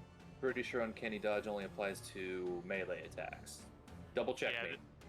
An attacker. Or like an actual physical attack. An attacker you see hits you with an attack, you can use a reaction to half it. Doesn't say anything Yeah, about it doesn't melee. specify.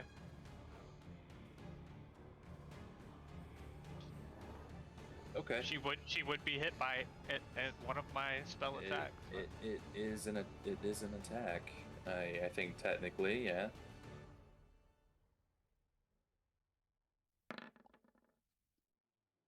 So I think that I saves. Yeah, I think that saves. Yep. So you're fine. Oh, you'll take half of it, and then you'll have half of it. yeah. So that would be 6, 5. Round down. The 2 on the left, 9. This They will fell. be the 3 on the bottom, They fell. and then the 3 right above you. Damn, just barely succeeded. Dead either way, aren't they? Possibly. So what was it? Half of 23? 11. Mm-hmm. 11? Yeah. 11 is their HP, so you still kill them all. But Davian.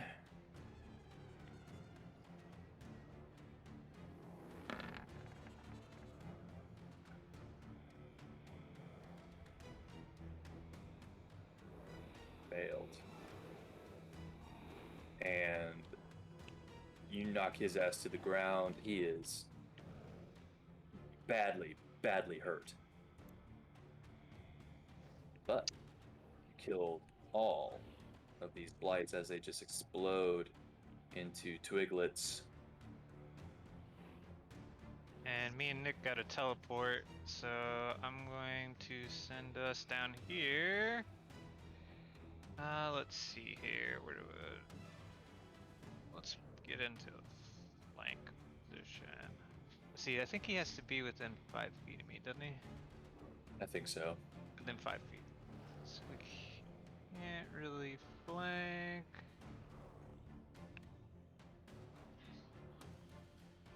It's right here. Yeah, I guess just. Well, actually, Mist will be coming up behind, so I'll put myself here. Cool. There we go. And turn. All right. That was you. Now it is. All right. We got these blights that are surrounding the dead raven.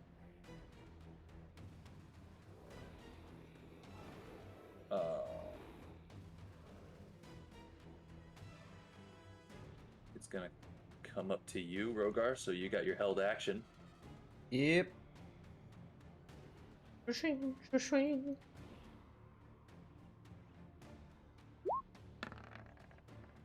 15 hits.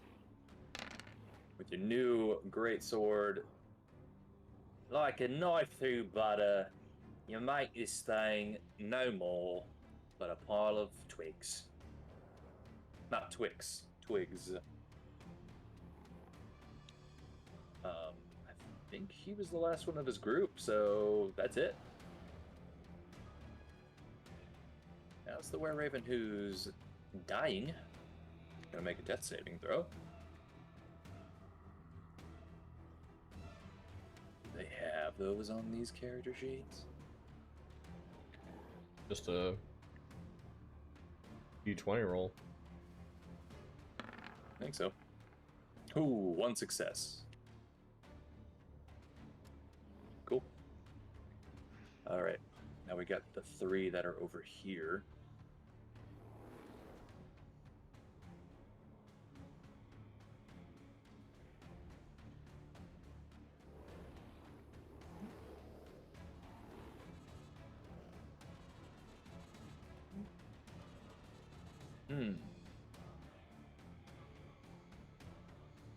Two claws coming to the other were-raven and one claw coming to Rogar.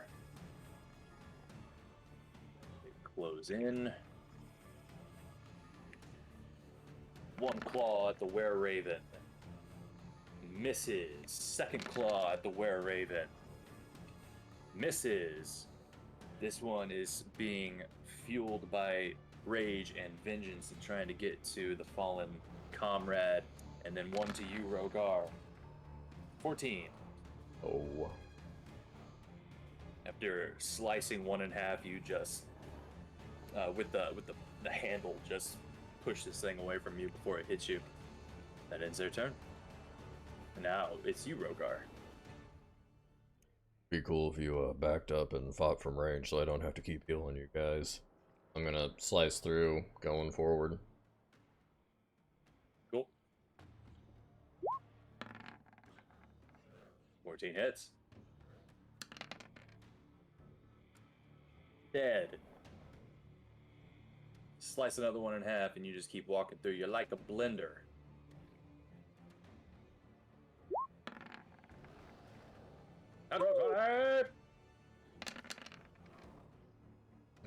Oh my gosh. I don't know if he's Does 42 alive. kill it? I'm gonna say with the natural 20 and that much fucking damage, you stab through this blight, push through into the one behind it, and just take them both out. The Wizard of Wines now has a lovely little guarding area with mulch. You skewer them and then you just lift up, and the sword just cuts them both in half from the waist up. Turn and face this one in the middle. A turn.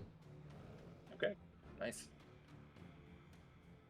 All right, now it's the three that are down with you, Jason and Grim.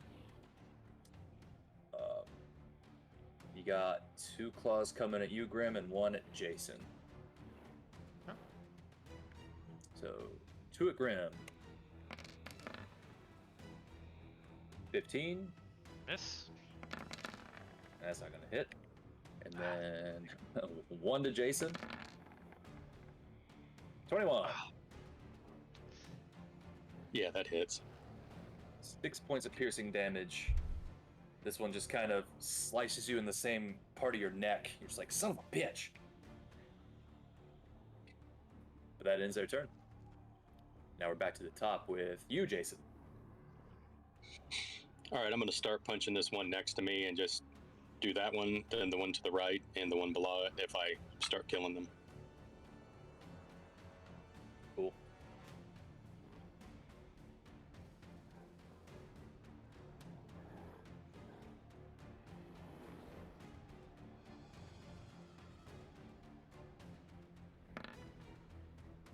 Two definitely hits. For 6. You crack this one real good, and it's stick ribs, but it is still up. That one misses. It's able to block your fist with its wood arms.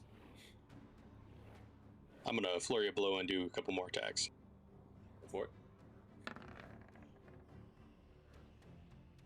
11 just misses. You're losing a little bit of blood out of that neck wound, getting a little hazy. Fortunately, those last two do not land. I'll draw an opportunity attack from that one. I'm going to move around to the other side of these guys.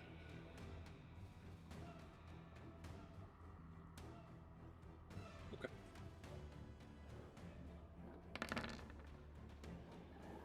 Eight misses you. You are good.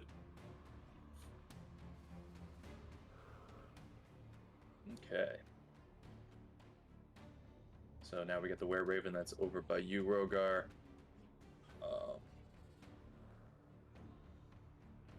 Yeah, it doesn't. It heard you, but it doesn't want to draw an opportunity attack, so it's just going to stay there for right now and try to do a short sword attack, trying to kill the one that looks more hurt.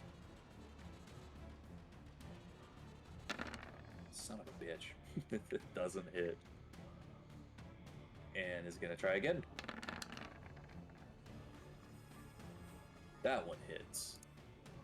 He's able to kill that one. And he readies himself to try to attack the one that's up above him, ending his turn. Davian looks like a charred pheasant right now after that thunder step.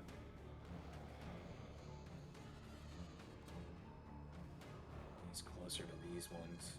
He's just gonna take crossbow attacks from a distance because he's feeling like hot shit. So, first to left boy and then to the right boy if the other one's still alive. We'll see. 14 hits for 8 piercing damage. He's able to finish that one off. So he will shoot the one that's next to you, Jason.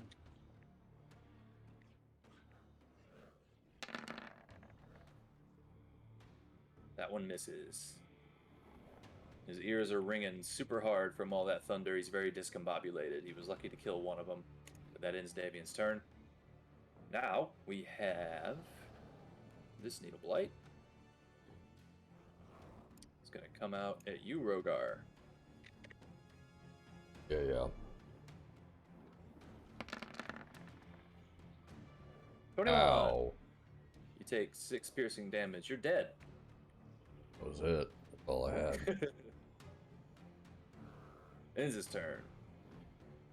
This were raven that's up here kind of floating, that was Deadshot, is going to shoot the one here with crossbow.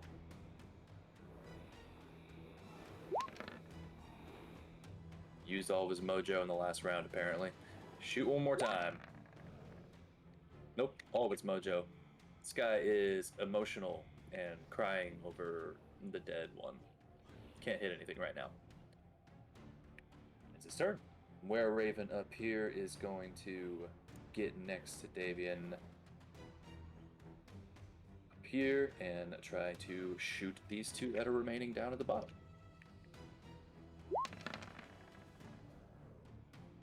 15 for 4.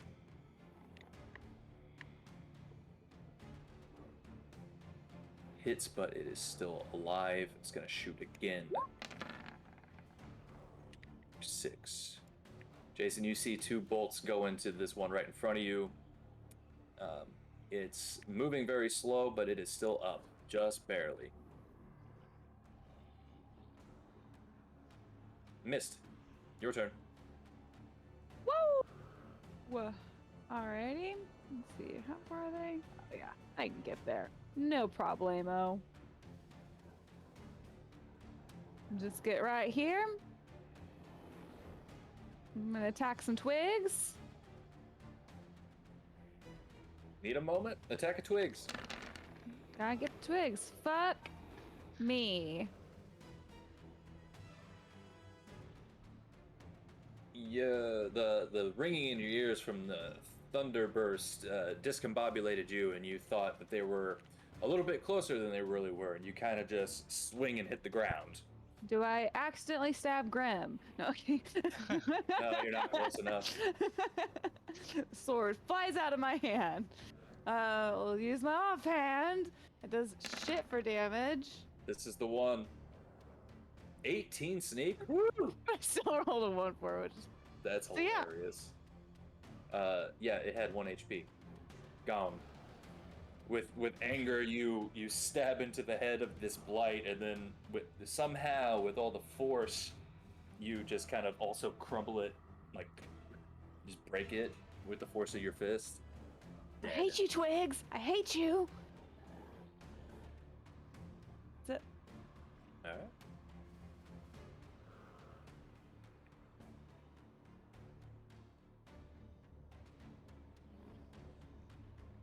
Grim, your turn. I just poke at this thing, I guess. With I'll use green flame. See if I can kill it.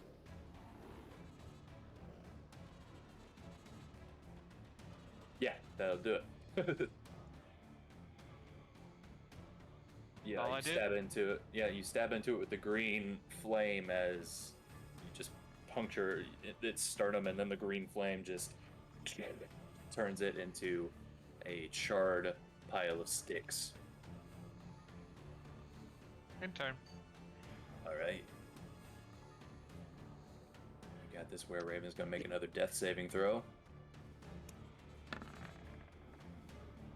2 successes.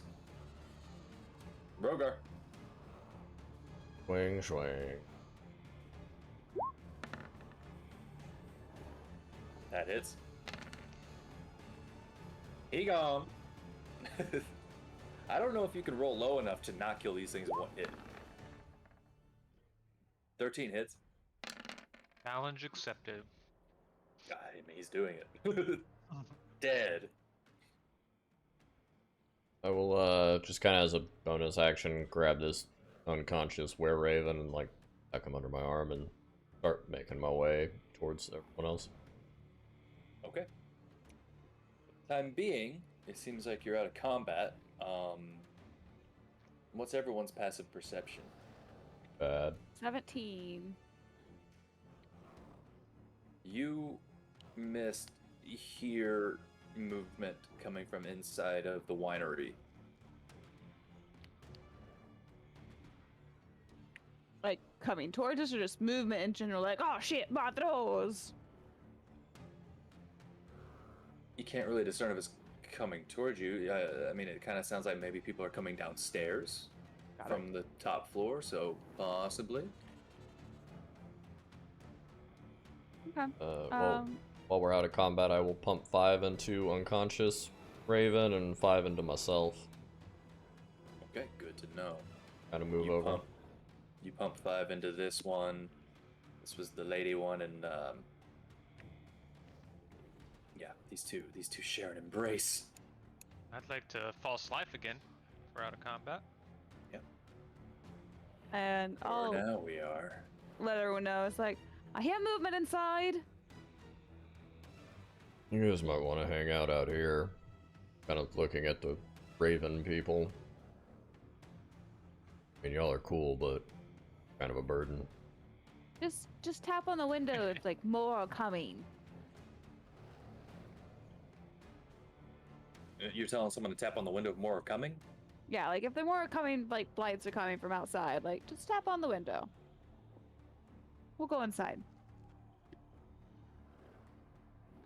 Very well. We will. Thank you. Okay, are you dying, man? Your pretty boy over there did a fancy fucking thunder thing. And it got me too. Yeah, this was his Yes. first fight, so he doesn't know better. Alright, well, come here. I'll kind of like slap him on the forehead for 10. Cool. I'm gonna down a health potion real quick. Cool.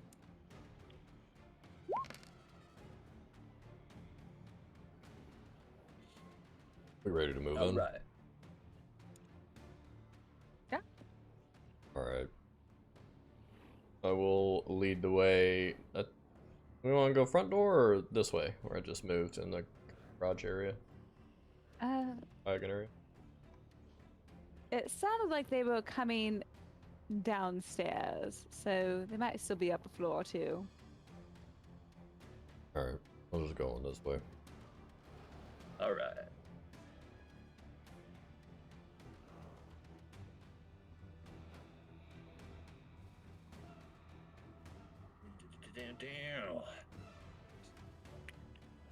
You go in through this door, you see an opening to the right, and looks like maybe some stairs or a ramp at the very far end of this hall.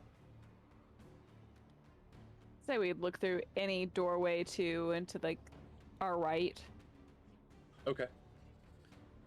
You look in as you're passing, deciding whether or not you want to go in this way, and you are revealed this.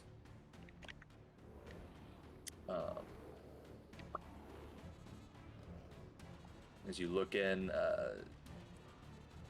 The rich smell of fermenting wine fills this large two-story chamber, which is dominated by 4 enormous wooden casks, each one 8 feet wide and 12 feet tall.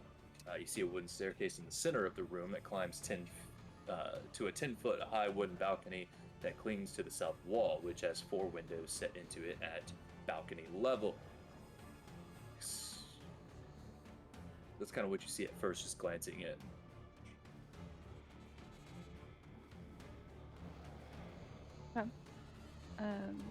I can run ahead and make sure they're not in the front area.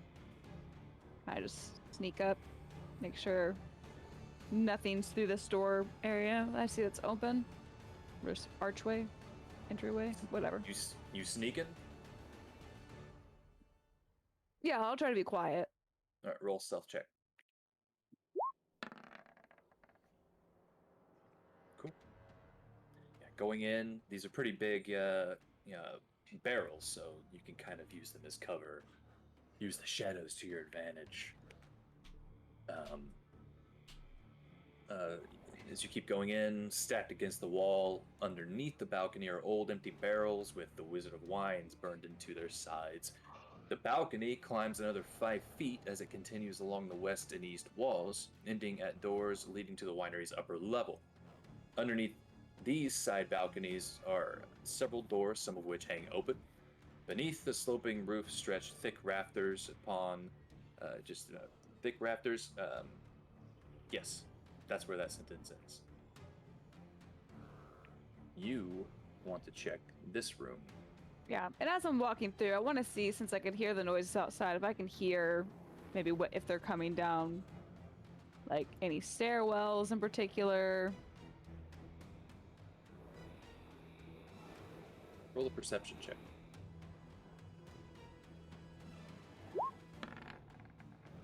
Eh.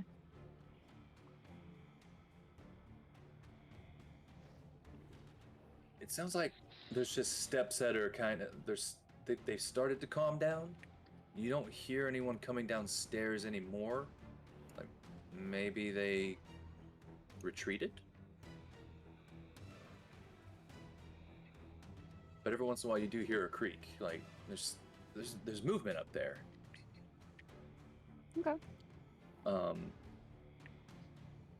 This area, resting on a flagstone veranda, are 3 5-foot diameter wooden tubs. They're inside stained with grape juice. Each tub has a short ladder bolted to its side and a catch basin tucked underneath. At the back of the veranda is a large set of sliding wooden doors, as well as a normal-sized wooden door. Stone pillars and arches support the upper floor above. That's all you see at just first glance. I'll be right back. Continue.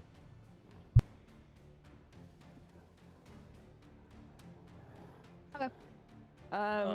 As you're walking, are you walking back? I was gonna just open this area, make sure they're not going outside or that no one's in there. I like to go like heat ravens.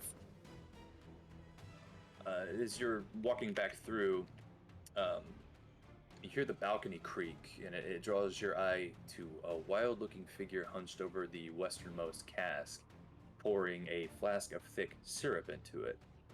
She wears a gown made of animal skins and a headdress with goat horns, and her hair is long and unkempt. Where's she standing? On the balcony above, like up in here, yeah. Looks like she's pouring something into this barrel. Oh my god, Grim. It seemed like that's so brave. That was not very Raven.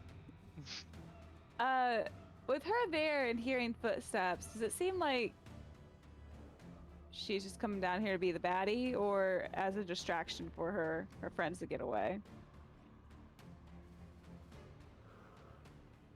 Make an insight check.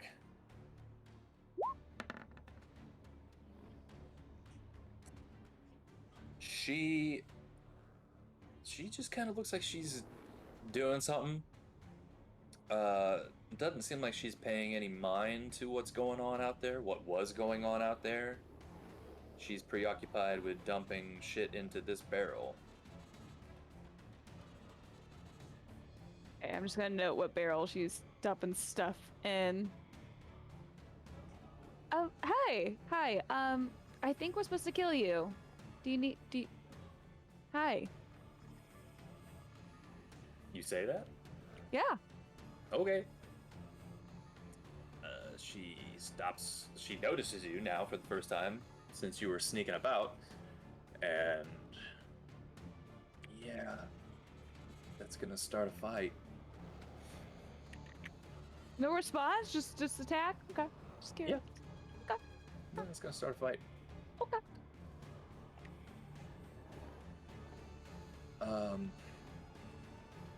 Boy, I'm not doing that. Save the wine.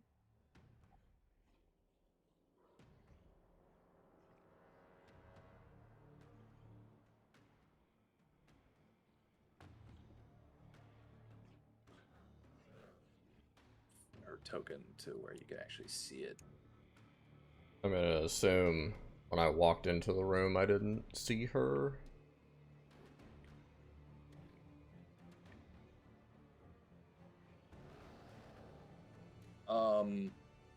Well, it depends. Mist would have noticed her on her way back out to go get you guys. Okay. So, Mist, are you getting your friends before you start this conversation? Probably I'll get their attention and point over there and then say, "We're here to kill you." Okay. I'll allow that. So, Was she pouring the vial already when she was noticed? yeah. Okay. She was already doing this. Then that's fine. Okay.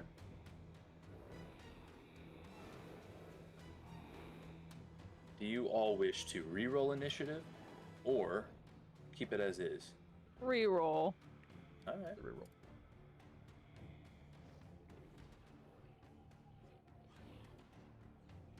You may do this now. She gets into attack mode. Exact opposite. Initiative. Are you kidding me? Oh my gosh. Brooker, did you get a negative? Got like a fraction of a initiative. I have a negative initiative. I rolled a 2. Oh my gosh. Bull honky.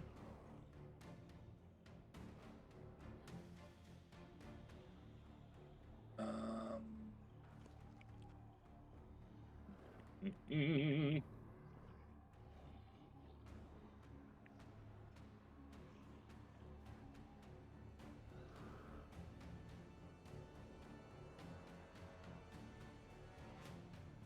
Okay.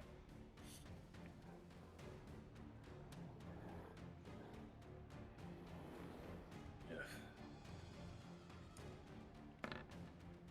Doing other things too that you don't know about.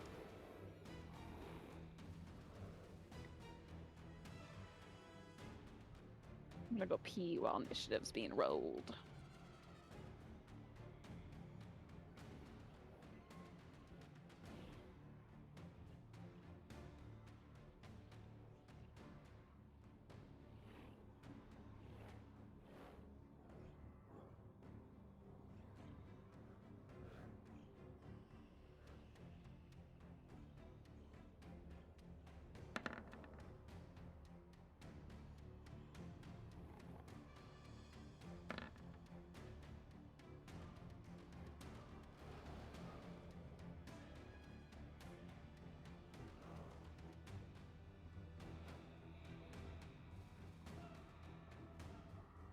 Okay.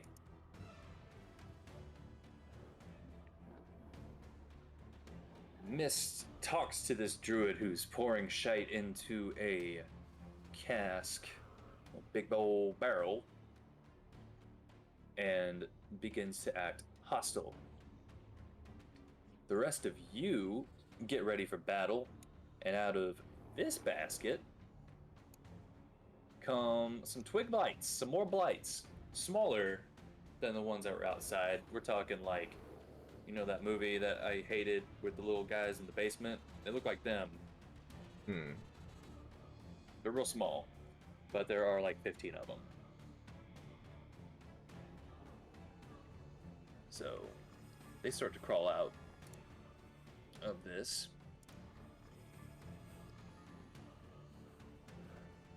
And hop down to fight ya.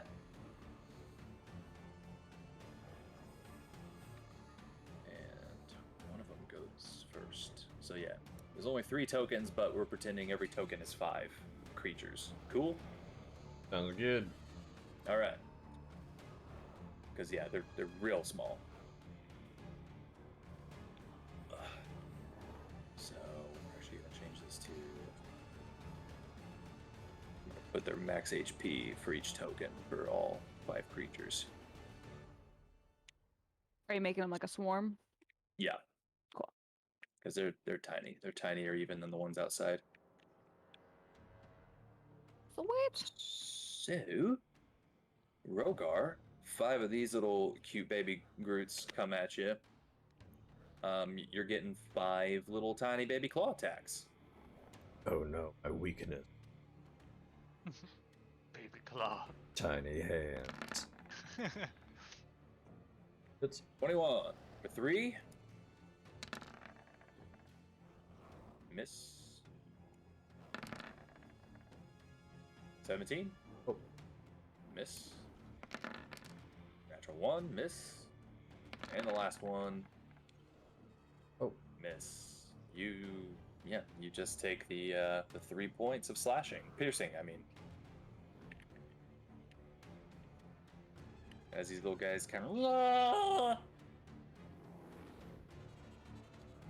Now it's the druid's turn.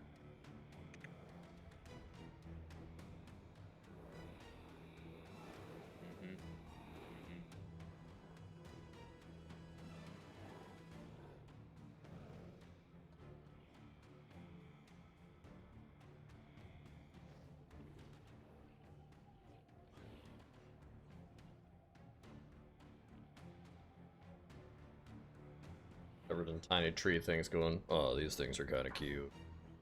Alright.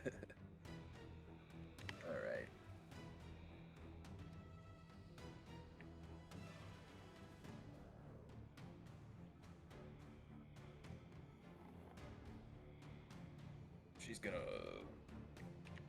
pop her hands out and cast Entangle. All of you.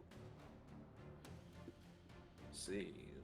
It's 20 foot within range. For the duration of these plants, turn the ground into difficult terrain. A creature in the area when you cast a spell must see strength saving throw or be restrained. So you all need to make strength saving throws. And Okay. how close do we have to be to Rogar to get +5, right? You were just out of range. Jason and Grim get +5. Cool. Am I considered it within the area? In the hallway behind Rogar? It would reach out to you, yes. Okay. It's like a 20 foot. It just kind of grows and goes through openings if it can.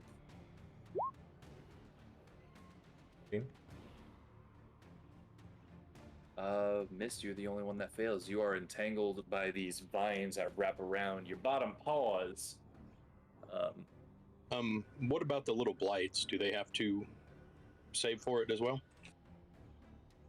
These blights are kind of. Let me reread the spell here, because it doesn't say a creature of her choice. It says any creature. So.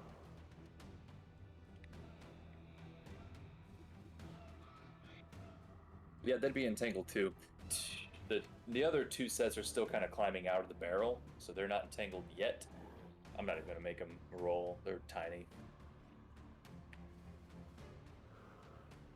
They're just now one with the ground.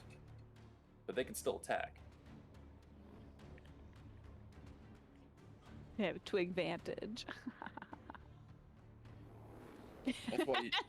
That's why you failed. That's why you failed to save. Worth it. Alright. So the druid cast Entangled, got one of you. but it is still difficult terrain for those of you that are affected by that sort of thing. That was her action. And she gonna... What does this do? Is that an action or a bonus action? Ooh, that's bonus action.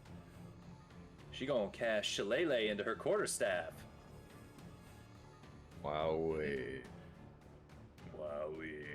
And she's just gonna stay there for right now.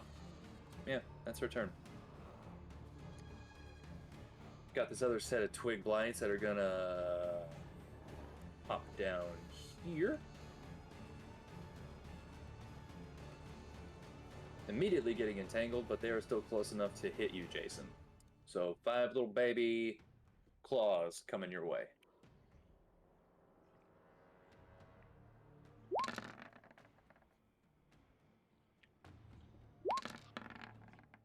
7 misses. 16. Nope. AC is 17. AC 17. Okay. Nope. 17 just hits. That's 2 piercing damage. You take a grand total of 7 piercing damage as you are Irish river dancing in this field of vines from these tiny little groots, and a couple of them get your ankles a little bit. But that ends their turn. Missed. You're entangled. Do I have to make a strength saving throw to get out? I do believe... I think that would be your action. Let me double check. Use its action to make a strength save against it to get out. Cool.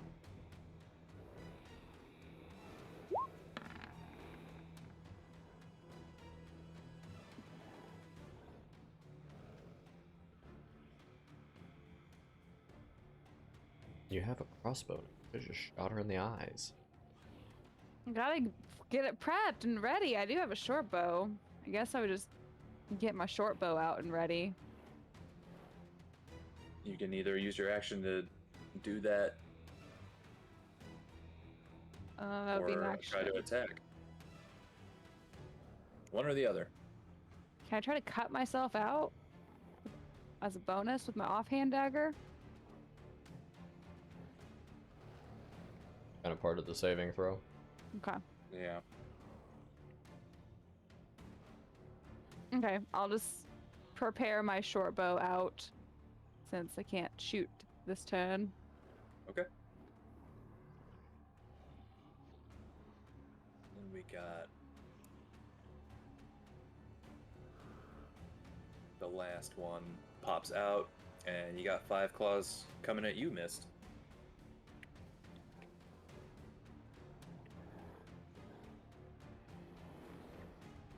It's just restrained, so it's not an advantage. You just can't move your feet. Regular rolls. Regular roll, regular roll. 14. Nope. What's your AC? 16. Okay. Quicker, I think. Miss. 16 just hits. Defensive duelist. My AC goes up. Okay. They all miss. One of them almost gets through, but you're able to parry their tiny little claws with your sword, taking no damage. Grim. I'm gonna reach over Rogar's shoulder and stab at the swarms with green flame blade. Get it? Ba, ba, ba. Oh, yeah. And that's a D8 of fire.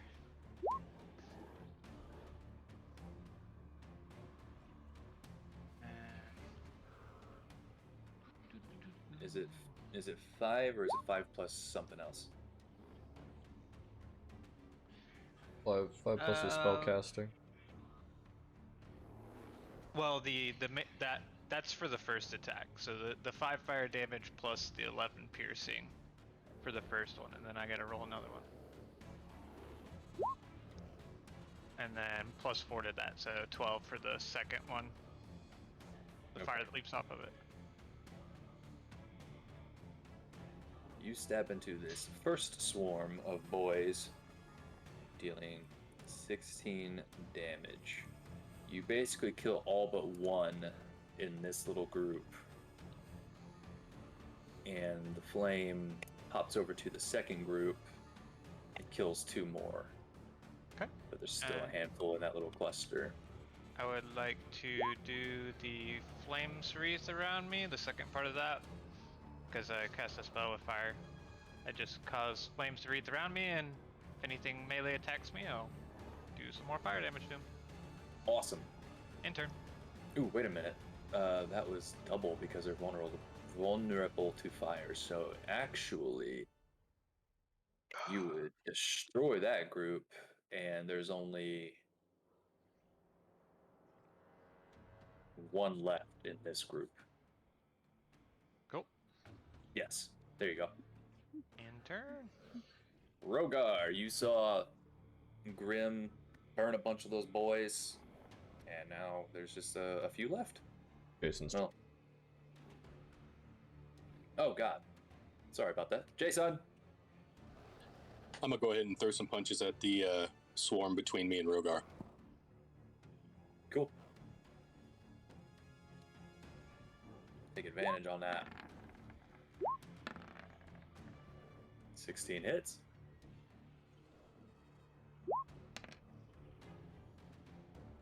Yeah, you basically just stomp down and crush that last remaining little boy. Now you got the group that's directly in front of you. I'm going to use my movement and my bonus action dash to get up right behind the druid, so I'll get an opportunity attack from all those little boys.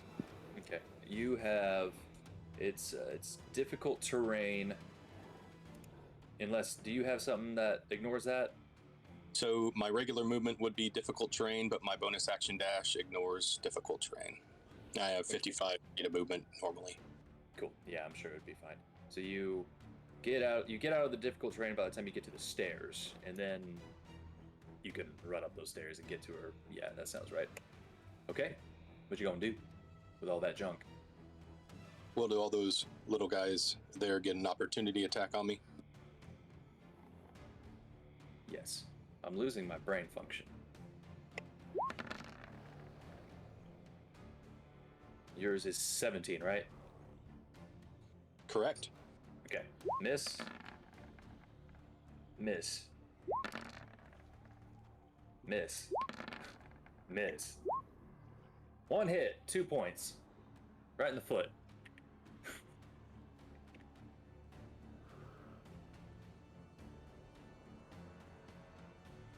All right, I'll take a melee attack. Just I'm going to kick this chick, try to stop her from pouring whatever she is pouring into that vat.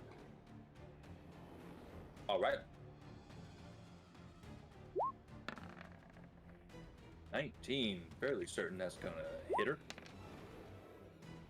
Oh yeah. 9 bludgeoning damage. Are those vines concentration? They are. She will need to roll. Mm-hmm. Mm-hmm. Minimum of 10. She succeeds.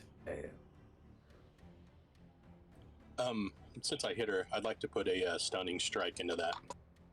Ooh, so another con save, right? I think so. Let me throw it up.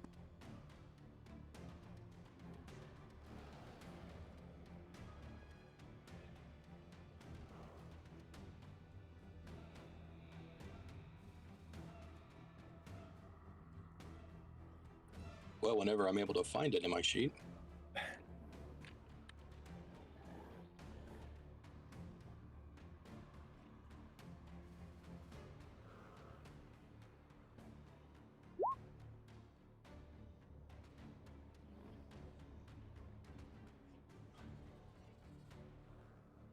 Yep, con save. Against 14. Oh, she's stunned. She can't do nothing. Attacks against her have advantage. Nice. And that would be it. Cool. Okay, Rogar. Hard to walk through here, but Yep, you're killing 10 these feet. twiggies. Swing at these guys.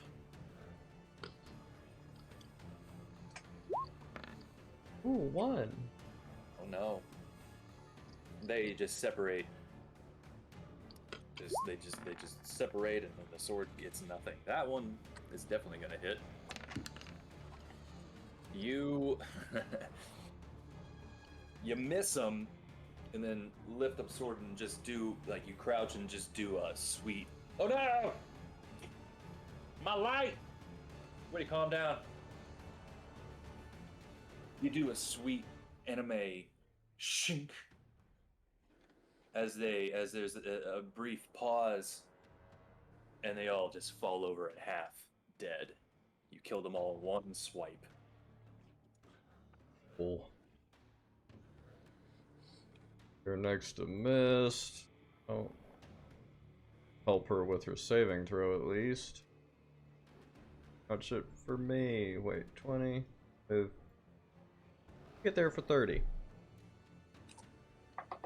Okay. Back up to the top of the druid. Druid is stunned. Missed. Do this. Strength saving throw. +5. Yeah. That does it, I think. Let me double check. I'm pretty sure the DC was 12. 17. Yeah, So good. we 17. Let's focus on spell save DC. Yep. 12. You're good. You are out of them vines. Nice. I will use my what was it called? Feline agility to have some bursts of movement for double speed. Okay. And I will get here. And as my bonus, I'm a stabber. You have advantage on the attack. Ooh. 22 for 15. That's a good hit. You, Stunned isn't an stab auto her- crit, is it? Let's see. A stunned creature is incapacitated. Can't move, can't speak, only the creature automatically fails. Attack rolls, they have advantage. What's the incapacitated one say? Can't take actions or reactions. It doesn't say anything about a crit on a hit. I think that's just paralyzed. This is slightly below paralyzed, I think. But good call. 15 damage. Yeah, that was a damn good hit. You stab her straight through the gut, and though she's stunned, she still manages to cough out some blood. You see blood coming out of her nose, and in her eyes, you can see the fear of death. But she's still alive. I told you, we're here to kill you. End turn. Okay. Concentration check. I don't want difficult Yes. terrain. Yeah, get rid of that. Minimum of 10 still.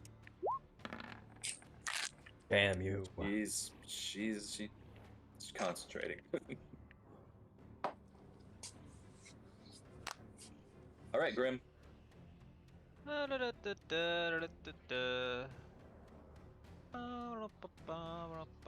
yeah.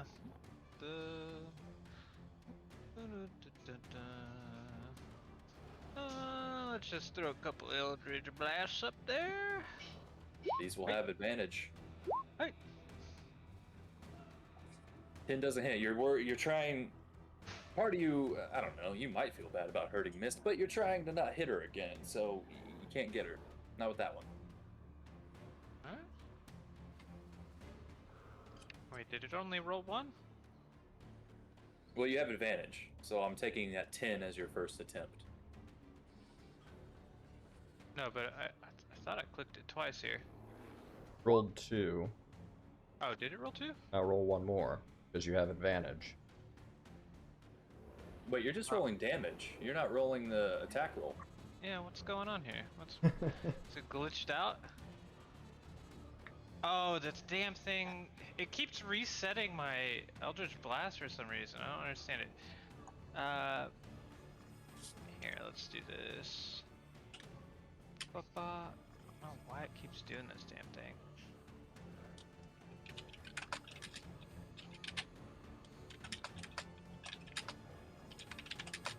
Okay. There we go. That was exactly what you needed to kill this druid. How do you describe how it looks? I just do a little shimmy with my sword and fling a blast her direction. All right, Jason and Mist, you're both sitting here just looking at this woman bleeding out as you see this Eldritch Blast just knock her head so hard. It knocks her head back so hard that it actually snaps her neck. You just hear this.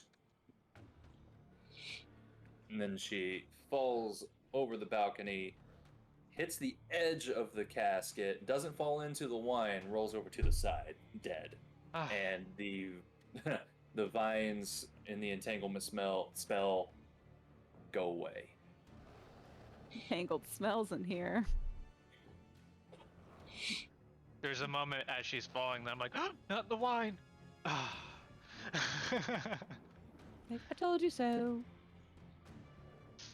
Speaking of which, can I look down into the vat she was pouring stuff into, make sure it's not, like, weirdly moving on its own or anything? Make a perception check.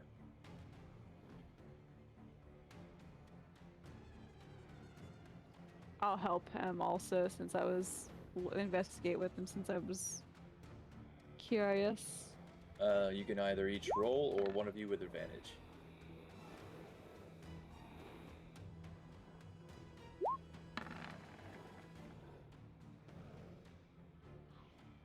You look and you kind of compare the two. You don't see any movement, but the this one that she was pouring stuff into just looks a little darker. You can kind of tell that some of the stuff she poured into hasn't quite mixed yet.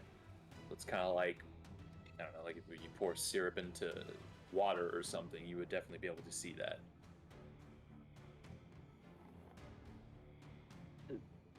Take out, like, I don't know, I would assume we have like some charcoal or something to write with. And I'm just gonna write on the barrel, do not drink. And you see where she was standing, there's still a little bit left in this like bucket. She wasn't completely done pouring it in there, so you could get a sample of it if you wanted to. I'll bring that over to Grim. Mm-hmm. I'm gonna open this door. Okay. I had to find where you were for a second.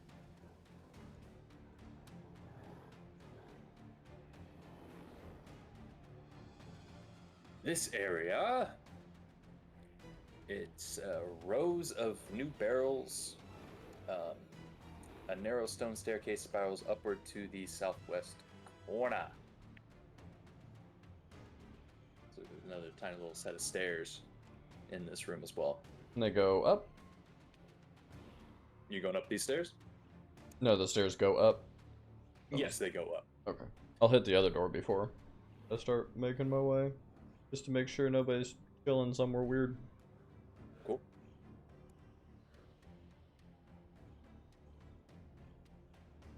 This is looks like a workshop. You see strips of iron and wood that lie in neat piles on the floor of this workshop, the walls of which are lined with tools. 2 work tables stand against each wall. Stand against the east wall, sorry.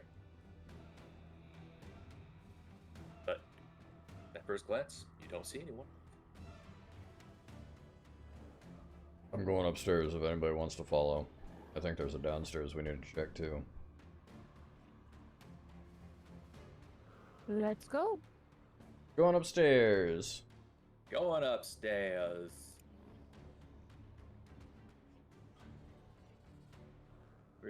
Where'd Grim go? Oh, there he is.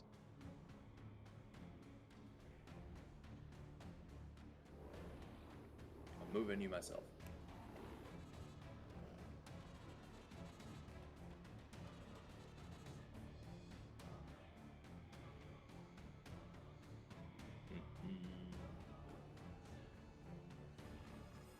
This place is so tiny.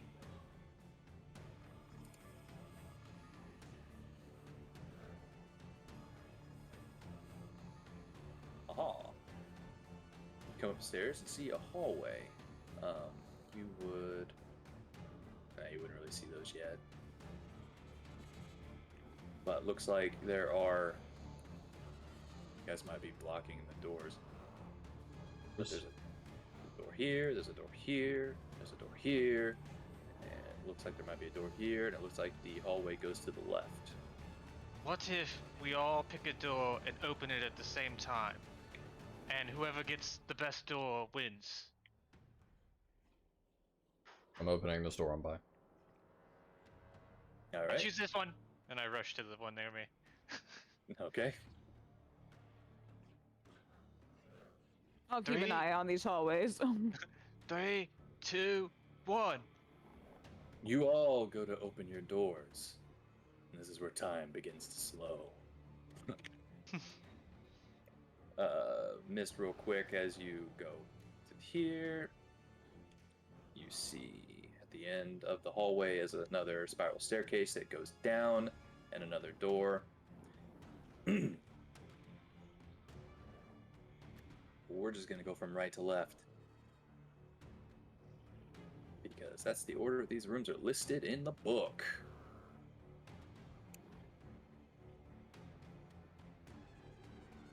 So, Grim, you open your door. This room contains a rectangular table surrounded by 8 chairs, an L-shaped cupboard, and a floor-to-ceiling closet pantry. Next to the pantry is a small iron stove. Looks like you found the kitchen and dining room. Rogar and Jason, because your rooms are identical. You open up your doors. These look like sleeping quarters. 2 pairs of bunk beds occupy these rooms. Against the west wall rest 4 identical footlockers. And Mist, you open up your door. In this chamber are a desk, a chair, a tall wooden cabinet, a strange contraption that takes up most of the northern end of the room. You also see what looks to be 3 creatures are here. One appears human, but is so caked with dirt and mud that it's hard. Sorry, my phone's going off and I'm having a hard time focusing.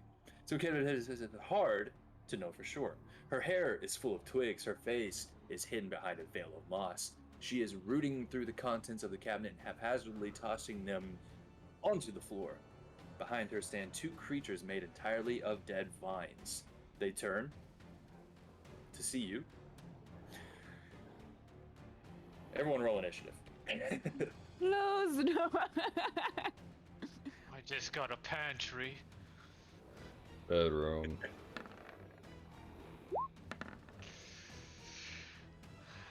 So you all open up your doors to see your things for just a little bit, while Mist is like, wrong room.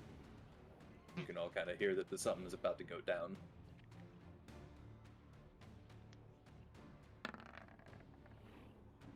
Oi, oi, oi. Y'all thought you was just gonna have a nice day at the winery. Remember? We tried. Tried to take a vacation. What happens? There better be little cuts of cheese in that pantry when we're done killing all these things.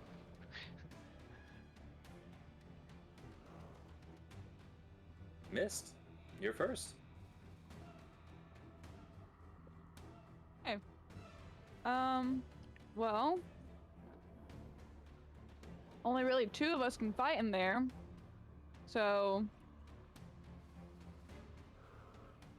I'm trying to think of a way to make room for us to have at least a few of us fight. Hallway fight, just like Daredevil. I'm gonna take a step back and hold a action to stabby stab for them to come through the door, so Okay. we can just get them as they come out. Cool. Jason, you're looking in your room. You turn to your left to see Mist. You guys make eye contact, knowing that shit's about to go down. She backs up and readies. What do? You know something's in that room. Is there enough room that I can walk up to the ceiling and be above Mist and still not block her way? Yeah. It would be a little tight, but not impossible. So, for all intents and purposes, I'll be right above her, and I'm just going to shoot a couple radiant sunbolts into that first blight that's right there. Cool. Roll your attacks.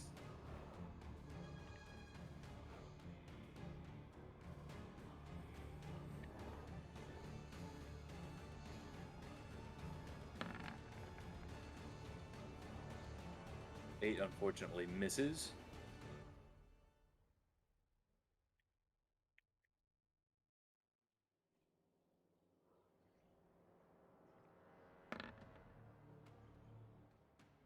Well, just hits. You haven't had enough practice shooting these things when you're standing upside down, so the first one kind of misses, barely goes to his feet. You overcompensate, but the second one hits him right up. For 5 radiant damage. Yeah. Just making sure. I'll go ahead and take my bonus action shot at the same guy again. I'm not going to do flirt. We'll hit. Cool.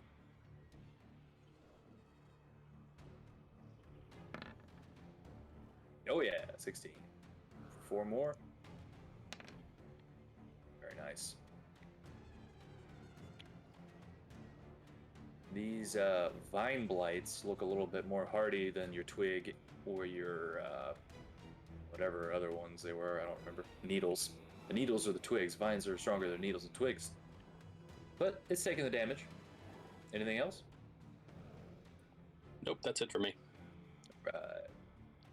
Now we got the other vine blights.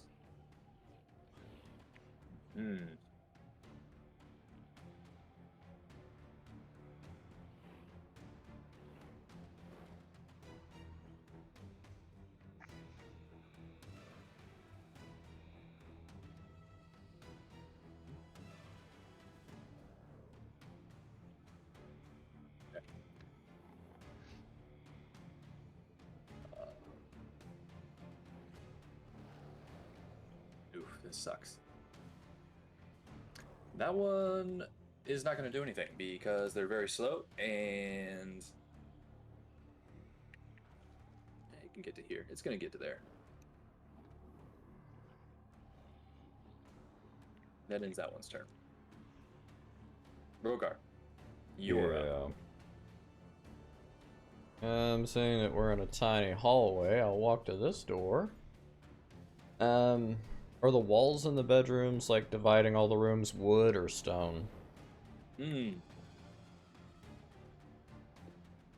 question. Let me,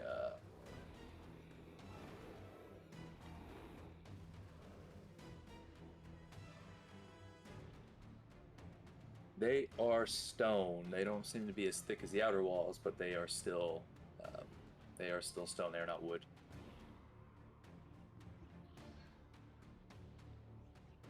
So that was 10. 20 to there. Dragon breath in the room.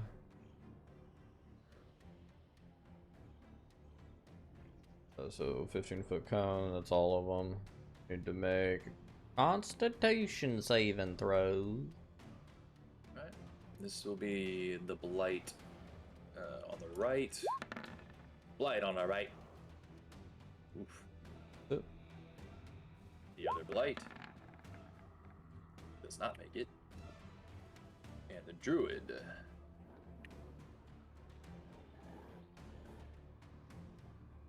Bitch, I said roll. 15. Not make. So one succeeds and will take half. The other two will take 9 cold damage.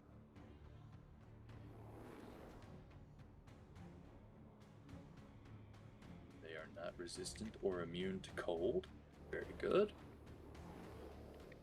Alright. So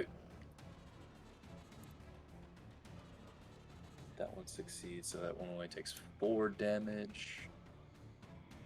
These other two take 9.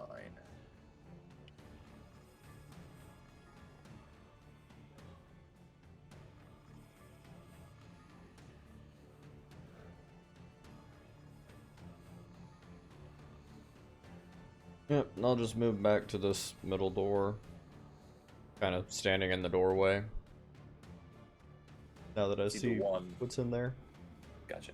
You see the vine blight that Jason had already hit is looking pretty rough, with the mixture of radiant and cold damage. It's still alive though. Good for me. Cool. Grim, you find this kitchen and dining room, and all of a sudden you hear commotion going off at the end of the hallway. Appears as though you didn't find the best room. Or did I? I'm gonna go behind Rogar and just dodge. That's turn for me. I was 1 square away from what I wanted to be able to do, so let's get closer. Okay.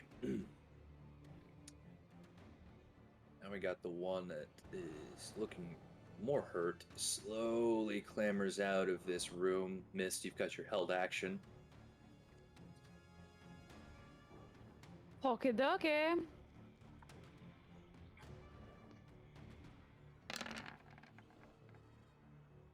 $16 for 26. Because of the way Jason is positioned, I will allow that sneak attack damage. I just have to be 5 feet within an ally. You have to be. I thought the enemy had to be 5 feet. Oh, they put it up. I mean, it doesn't really matter either way, but just for clarification. I just want to make sure, yeah, because it still confuses me. You don't need a range if another enemy of your target is within 5 feet of the enemy. So he's also within 5 feet of it too. So as long as we're both within 5 feet of the enemy, right? So, yeah. Okay, just making sure. But still, you destroy this thing. Aha! It's dead. It didn't get to do what it wanted to do. Miss Goozy. Oh yeah.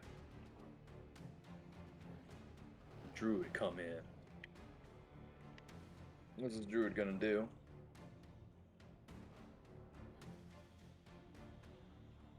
Mm-hmm.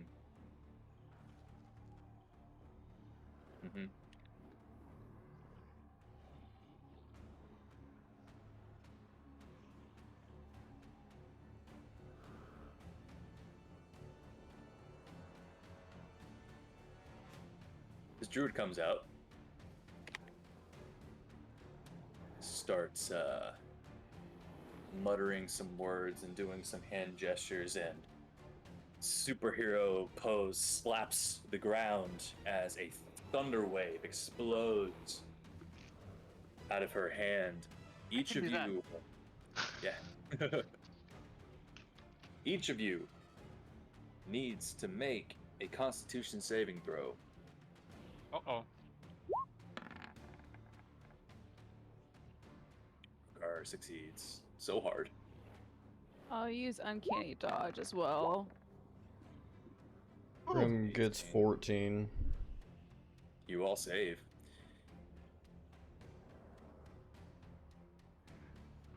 Still take half though, right? Yes, half as much damage. Let me roll that.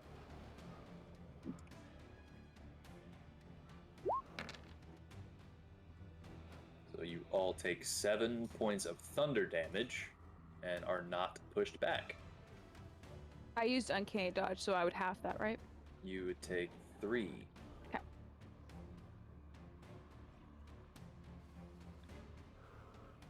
Then she is going to use a bonus action to cast Shillelagh on her staff.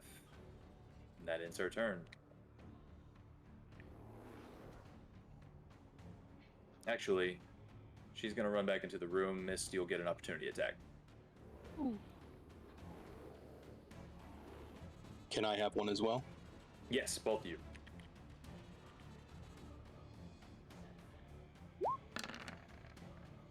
Oh boy. Okay, Can't run from us, bitch. cool. 23. Mhm.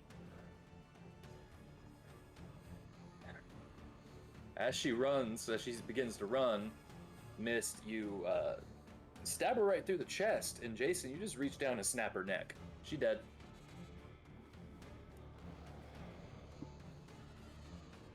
Now there's just some thing of vines in this room now. So I got a bunch of mud and moss on my hands now. Yeah. You're just like, ah, sticky.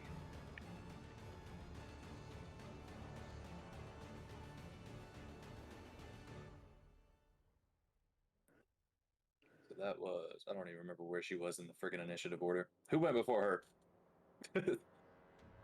She was the bottom, I think, so it would be me. Yeah. Grim was at the bottom. And Well, so were the vines and her. and then, okay, they both died. Okay, Mist. Cool. Oh, same thing. I will stay here and hold my action. All right, Jason. I'm gonna run into the room and drop down and hold my attacks.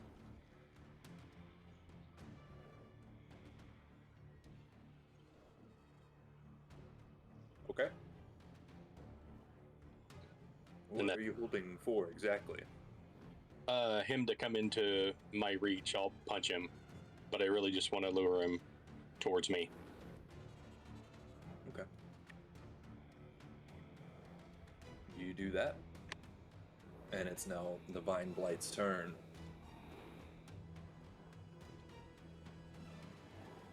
Hmm.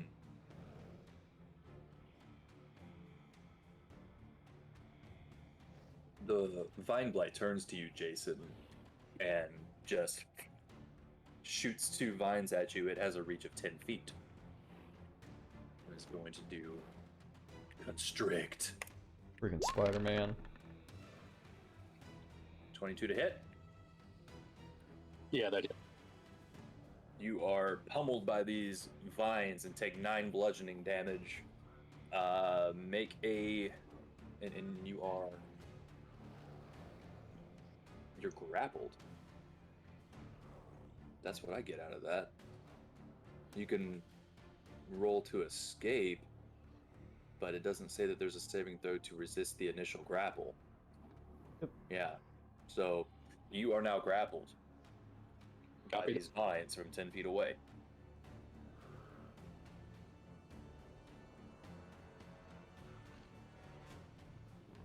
That ends his turn.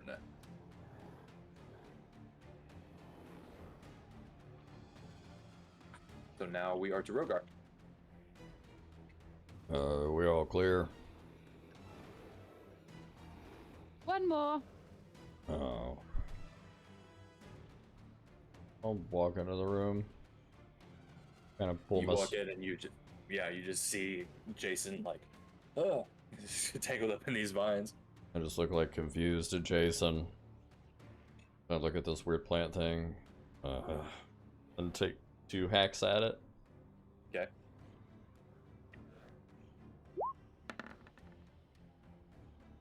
$15? Yep. 15 hits. 20.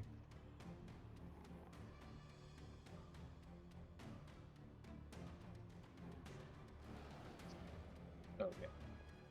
Thought for a second he had full health, and I was like, he shouldn't have full health. He doesn't. You take one major hack into this thing. Immediately drops Jason, but it is still alive. Barely. Looks like it's just sluggish. Yeah. How you want to do it? Cut him into a pile of vines, just right down the middle. Ching-ching. Yep. You do it. Dead. Alright, well, that's cool. We know they do that. Whew, that fight wore me out.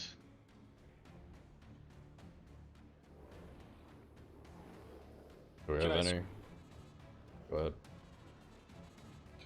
Yeah, can I search the druid, see if she had anything of actual value?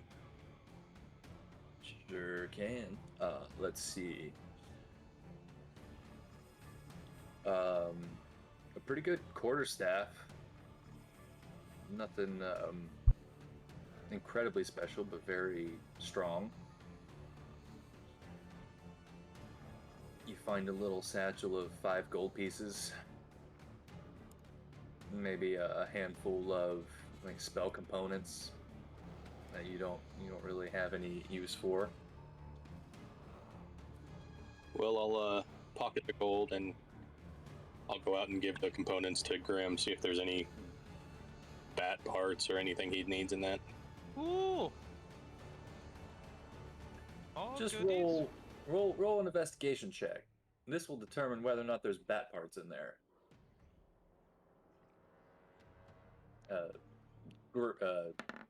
Yeah, thank you. There are some bat parts in there. Thank you, Jason. These will come in great use. We got any other doors or steps? I guess real quick, she was like going through here vigorously. I wanted to check the room too. You want to check that room? Yeah. Okay.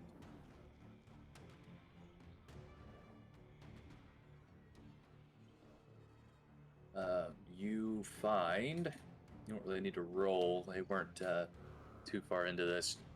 You inside the cabinet, you see a key hanging on a loop of twine.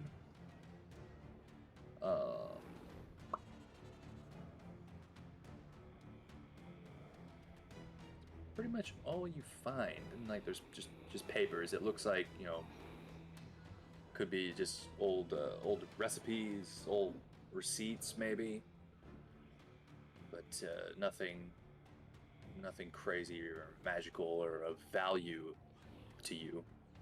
I'll take the key for now. Okay. Didn't you say there was some sort of machine in that room or something? Mm-hmm. It is a printing press. Ah. You'd imagine you can kind of see some old wine bottle labels like strewn about. Seems this is what they used to make their wine labels.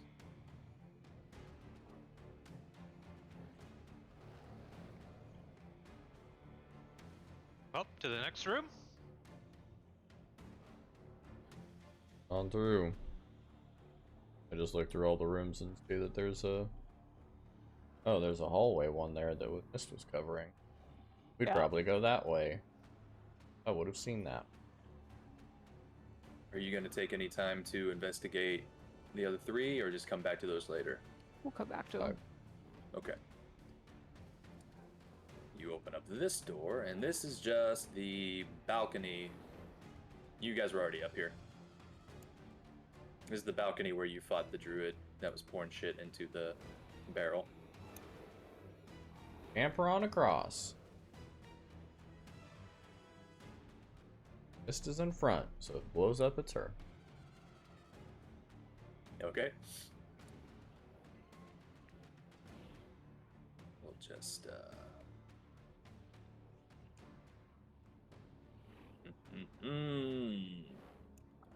Okay. You open up this door. This room has a wooden floor with a 10-foot square hole cut into the middle of it. Looming over the hole is a wooden winch. Perched atop is a man with wild hair, rotted teeth, and skin painted red with blood. He waves a gnarled staff made from a black branch and babbles at you. Looks like he's on a catapult. Like he's just about to launch himself out of here. That would be the best thing ever. He's like, see you later, suckers! Does anybody understand Druidic? Mm-mm. No? I understand Elven. Nah. If he's Elvish. He is speaking in Druidic. Don't understand what he's babbling about, but he's waving the staff. You can assume maybe he's talking about it. Okay, But I have time to attack him before he finishes whatever incantation. make an insight check.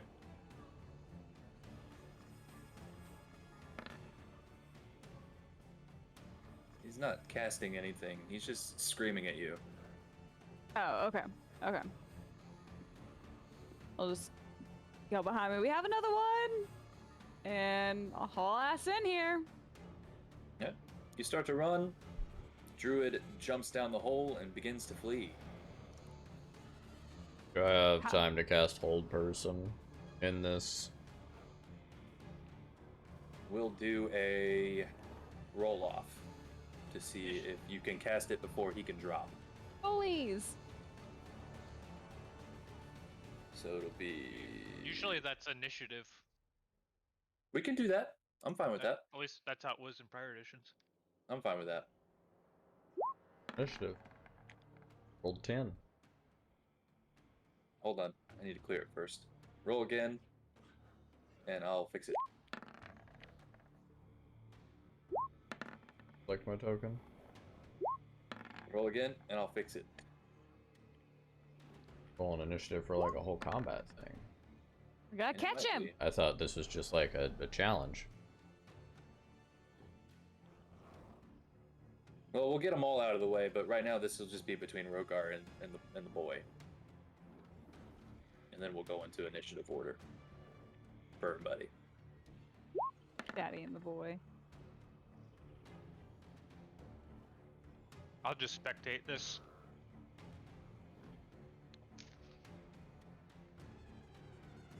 Okay. You all rush in, and he jumps down 10 feet onto the wagon below and begins to run. He is now on the ground floor, right around here. That ends his turn. We're going to say these ravens are in the tree lines, pushing back blights from a distance. So they're not there to stop him right now.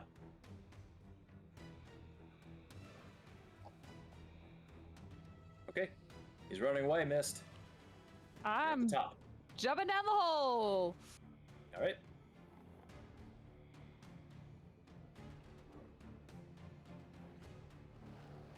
Do anything to jump down the hole? I'm good. I'd say you're fine. Okay. You're a cat.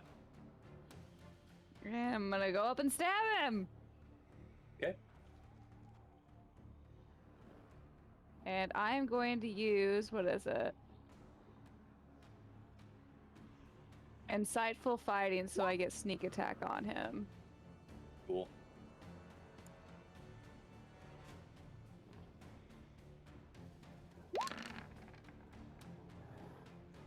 Hit. 15 hits. Cool. I'll just like come down like as I'm jumping the hole. Cool.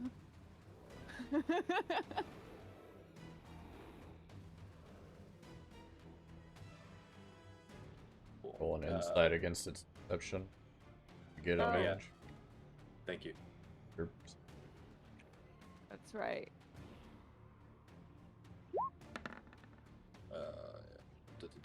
Deception. What is that? Wisdom? Charisma? Mm-hmm. I think you just rolled a deception. He doesn't have deception. Well, He doesn't have a plus, so they don't. got it. Got it. The character sheets for NPCs look different. Got So yeah, you do get that, and what was that? 20? Mm-hmm. You hurt him real bad. He's still alive. That was a good chunk of damage. He's bleeding out. It's now his turn. He turns around with this gnarled, funky looking staff. And it's not letting me click on it because it doesn't. Let's see.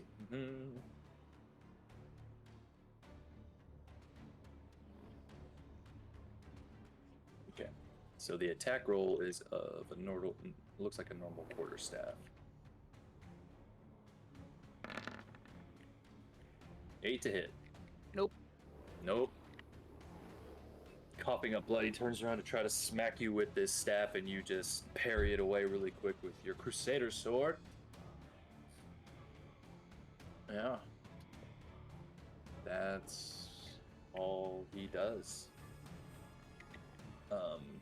He's gonna use. That's an action. That's an action. You got any good bonus action stuff?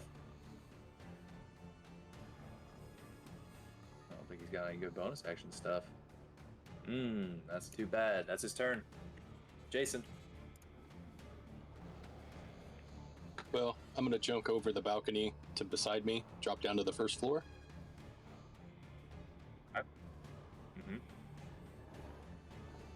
And with my movement, I could run just above him, and I'm gonna start making my attacks. Nice. Cool.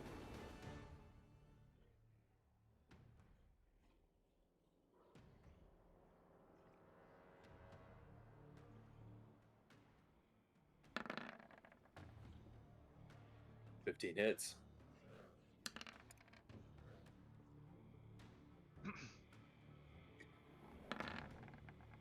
Okay. I'm gonna flurry of blows and hit him a couple more times. I'll just say you're gonna take him out with this second hit, no matter what you roll. He had 7 HP left. You almost did it in the first hit. How do you want to do this?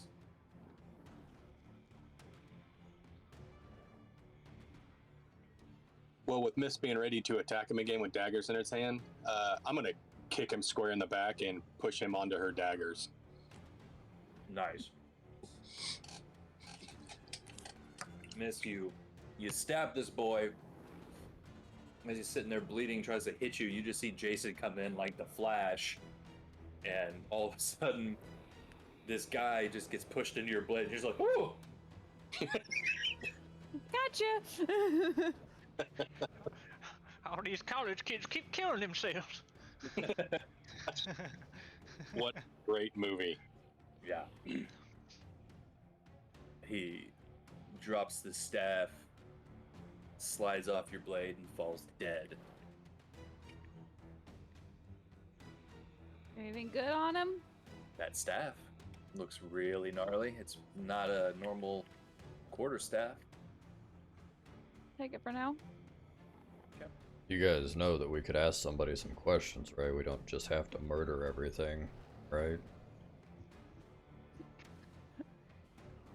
We are murder hobos. Open this last door up here. Okay. Where you at? Okay.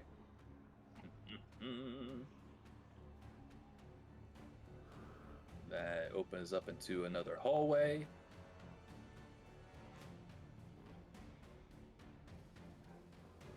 I'll just walk around and clear this floor. Make sure we're done here. You find what appears to be a master bedroom. This room contains a 4-poster bed. Its headboard carved in the likeness of a giant raven. A soft black rug covers the floor between the bed and the door. In the corners of the south wall stand 2 slender wardrobes with a tapestry of a church hanging on the wall between them. Beneath the tapestry sits a handsomely carved rocking cradle. To the north, under a window, is a plain desk and chair. Other furnishings include a wooden chest and a freestanding mirror in a wooden frame.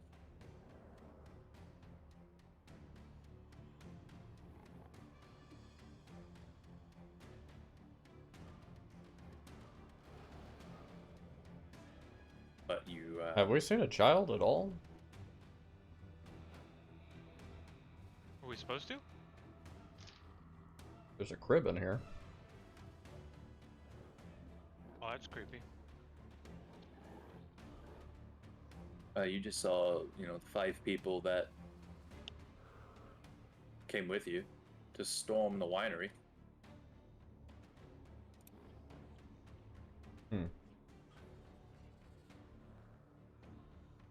Okay.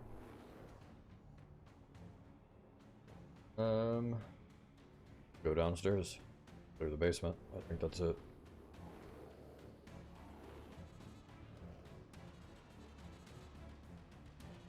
funnel down this ramp. I assume it goes all the way down. Yeah, that ramp is a slide, basically. Yeah, you can walk down it. We. I am going to slide down it. It's not easy to slide down. I spoke too soon. You could try this. Grim, what are you doing? Get a water See you bottle. over there. I was just using the toilet out there. Cool. All right, you all go down this ramp.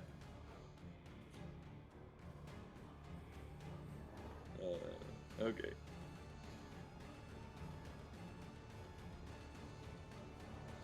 Come flooding in. Get you down here.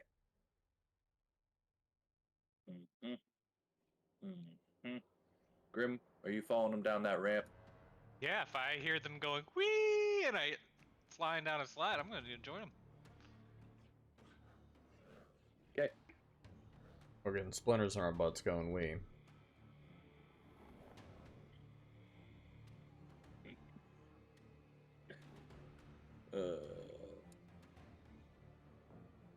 All right, so you're all like, "Wee, going down this side, yeah, woo!"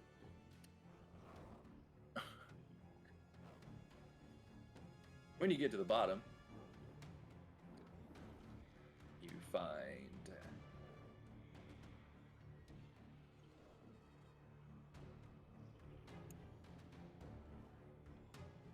one druid and 5 blights waiting on you.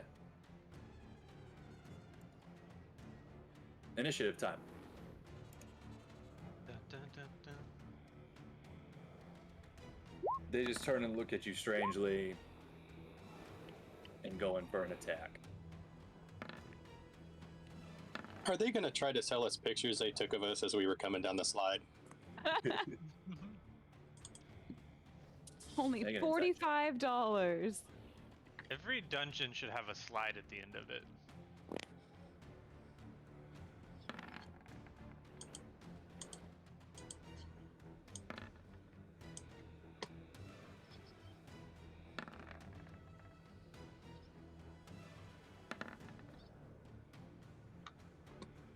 Oh, boy. I was kidding when I said that this would take up the whole session. All right. Jason, you all slide down this ramp having a good old time, and then you're like, ah, shit, more bad guys. So that thing just below them, is that like a counter or something? That is... I do believe it's a table. Where the hell are they? Or wine rack of some sort? Let me read the description of this area. You're in a wine cellar.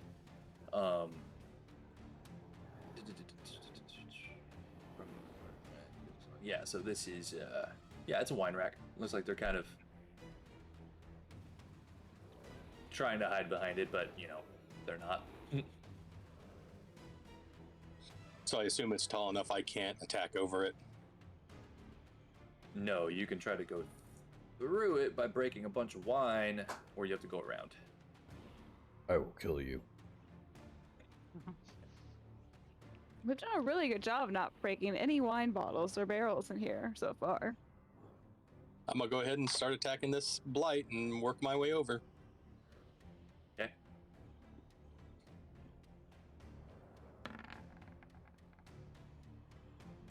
$14 hits. 8 punch damage. Really hurt. Not dead though. This one misses. This one somehow is able to block your punch with its wooden elbow. Alright, and my bonus action attack. Your Idris Elba. 15 hits. That one finishes the job. That one's dead.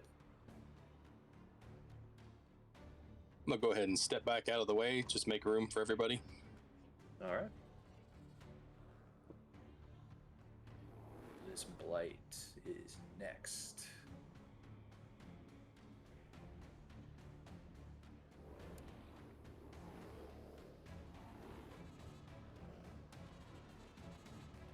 gonna go right there and shoot needles at Mist.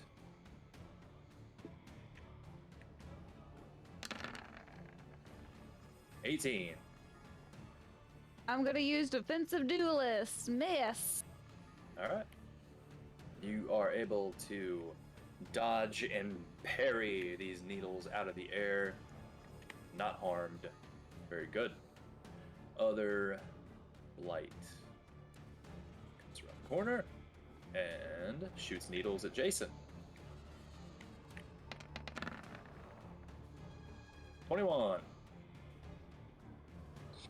That hits, but does that count as a missile type attack to where I could block it? It is a ranged attack, so if you want to do your fast hands, yes.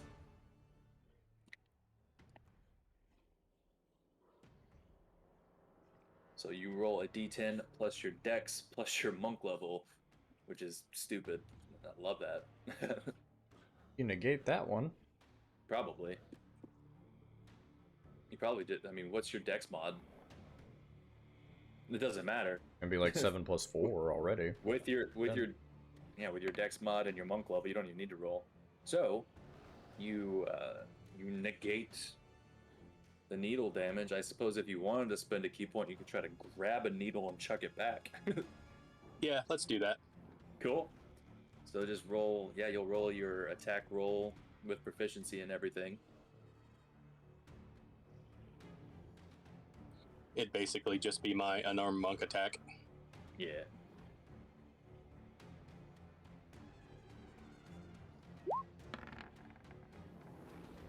Awesome.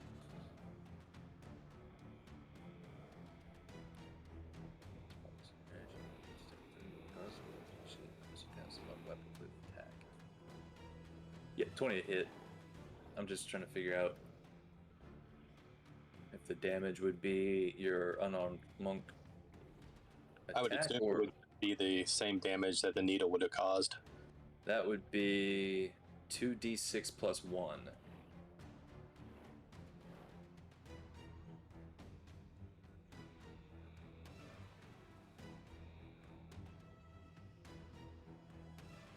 Or 2d6 plus your dex.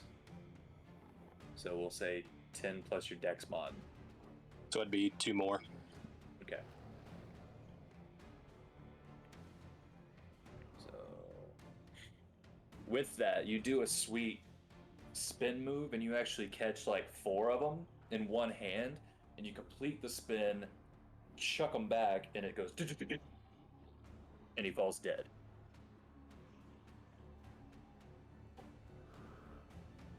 Nice. Yeah. Okay, that was that. That was that. Grim, it is your turn. I'm gonna walk up to this boy as a bonus action. I'm gonna curse this sucker, and I'm going to do Great Flame Blade. Grab a bat.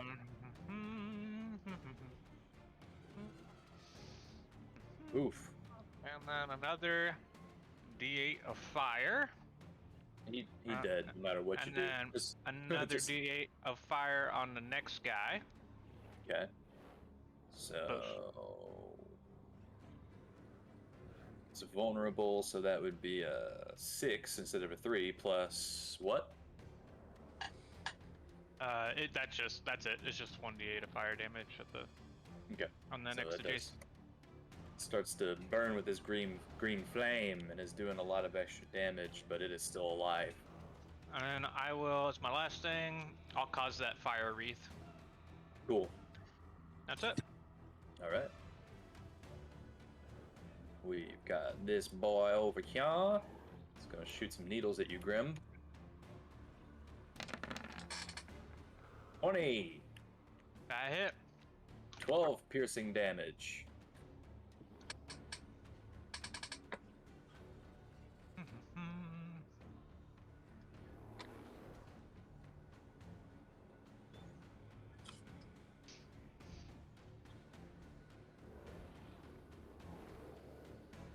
Okay.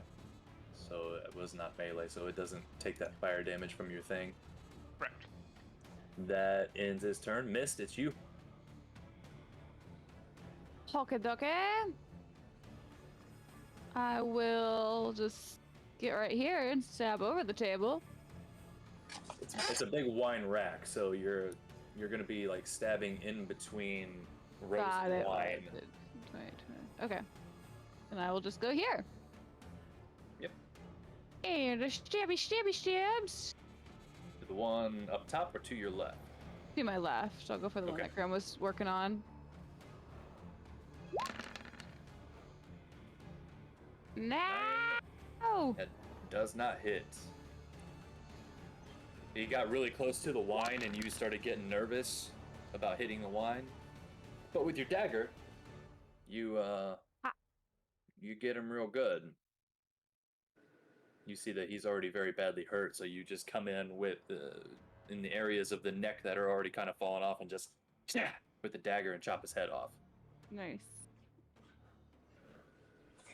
And I'll stay there. Oh, is he dead? He's dead. Yeah, Okay. there's only one left. I'll the stay there. All right. Rogar. I will put my sword away. At 30 feet of movement. Kind of have my hands up. You mind explaining what's going on here? And I'll give you a chance. Roll a persuasion or an intimidation.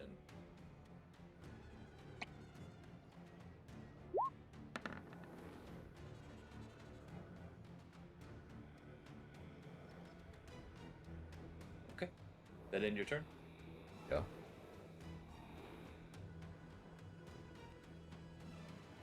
This druid,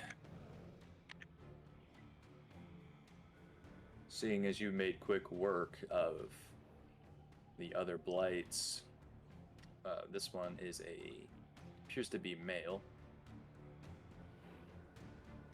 Puts down the quarterstaff and kind of motions to the blight to stand down and appears to surrender.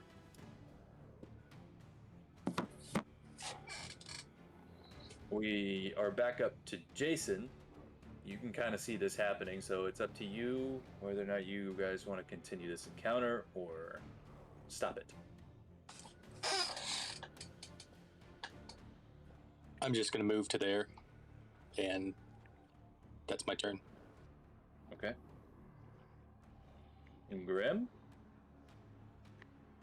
They put their weapons down, huh? Let them do what they want. Okay. The Blight follows the druid's orders and doesn't attack anyone. And missed. Hold down for now. Keep my weapons out though. Okay. So right now we are out of combat.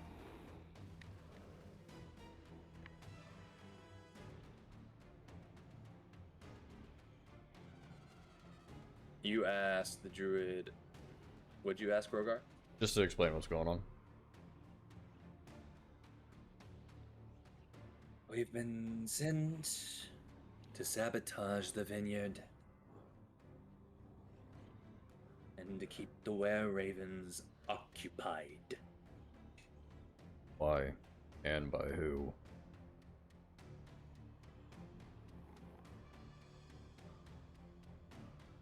The DM is double checking notes. It's kind of a weird name. The DM is double checking notes. It's from an old family. Oh my god.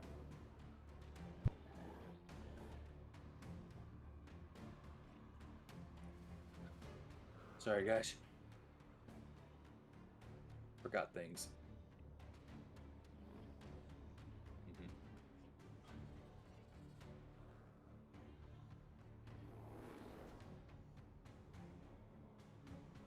I read up on this and then I forgot everybody's name. He tells you of his leader, that resides in Yester Hill. They sent us to retrieve one of the magic seeds and to continue to keep the were-ravens at bay, to keep them distracted, to keep them from making more wine. They're enemies of the were-ravens. They're servants of Strahd.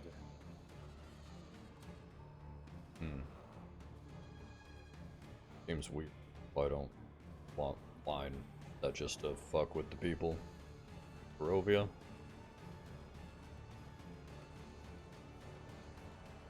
We don't ask too many questions, we do what we're told. So you also don't know what the seeds. The seeds are what make the wine. Without the seeds, there can be no wine. It's magic. What's magical about these seeds? All we know is that they magically are able to grow the grapes that the wines come from. It doesn't take as much upkeep. It's always perfect. That's why most plant life in this area seems to not be as,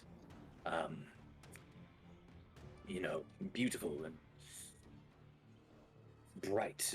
This vineyard is allowed to remain. It was before the curse set hold. These seeds are the reason why the wine is even able to ferment as well as it does. One of your buddies pouring shit into one of the wine majiggers. What was that? Probably some sort of a poison. Trying to ruin what's left. Take care of that. Are there any more of you down here? Not down here. Just me.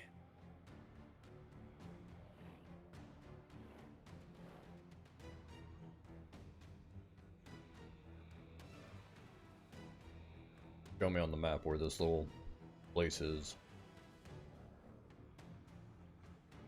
Yester Hill.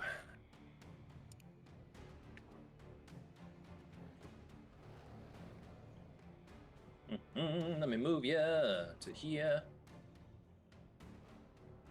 So you can take a look. Looking at the map of Barovia. I do believe it is. Yes. It is farther south. If you follow the trail, there is the fork where you can go to the vineyard or you can keep going south into the woods. If you keep following that path, you'll eventually end up at Yester Hill.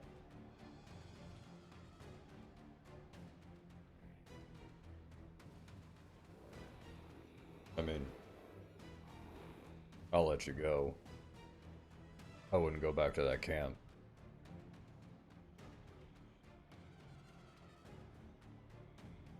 Very well.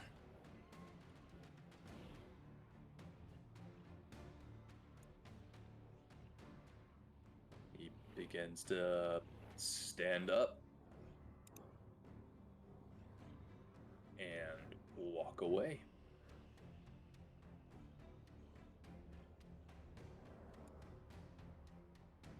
Before you leave, you might want to try that slide out. It's pretty fun. Looks at you uncomfortably and continues to walk slowly and carefully. I just want to clear the rest of the basement. Make sure there is actually nobody left down here. Okay.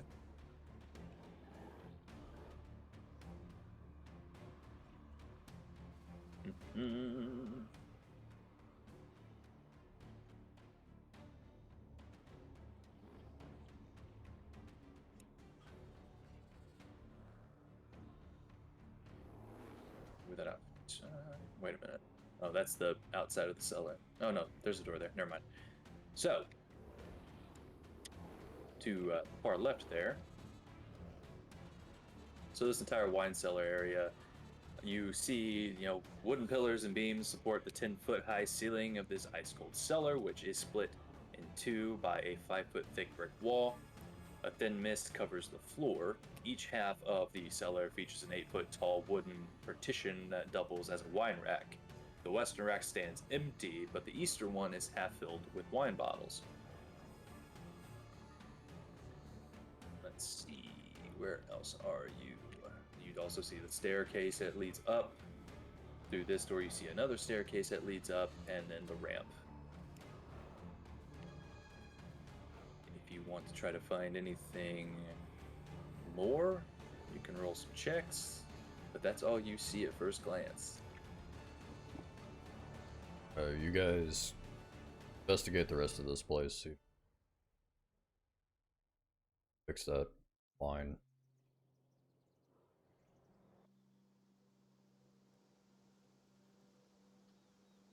I'm gonna go back up to the big vat that had poison poured into it. All right.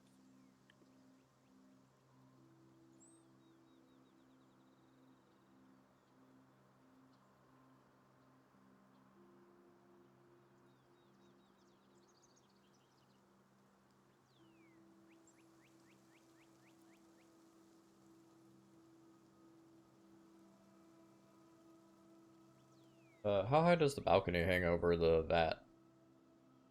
About 10 above the vat, Yeah. like 2 feet. The Okay. vats are 8 feet, and the balcony is 10 feet high. Okay. I'm gonna go up to the top above it, and I will take a while, 10 minutes or so, and cast Purify Food and Drink. Kind of center it in the vat since I can actually put Very good. You mind just popping that? Thank you. 5-foot sphere. Cool. You take the time to do that. While that's happening, what are the rest of you doing? I'm looking for magic seeds. Roll. You're looking down here in the cellar? Just anywhere that might have magic seeds. Usually seeds are kept in cool, dry places, so. All right. Roll an investigation check or perception, whichever you prefer. Woo! You turn this place upside down. The only thing you find are empty barrels. You see there's a little bit of wine left in those bottles, and a secret door right here. Ooh. Open it. You open that secret door.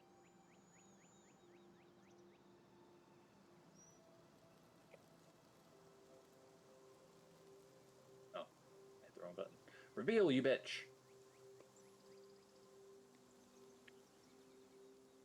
Where you at? It takes some effort to push open the secret door, and you are greeted by a blast of cold air. Seems as the chilliness that is happening down here is coming from this secret door. You see a dark tunnel stretches for 15 feet, ending in an archway beyond which lies a shallow cave. Oh. Friends, I found a cave!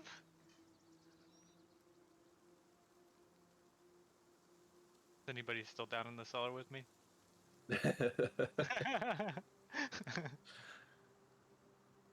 Did you guys stick down here while Grim was investigating, or did you do other things?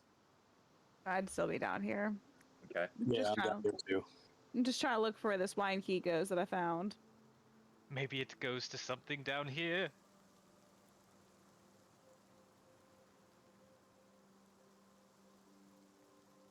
Do you go down the hallway into the cave? I'm going to start to crawl into it slowly. Okay.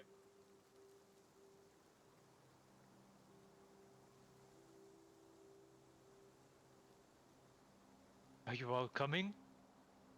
After you?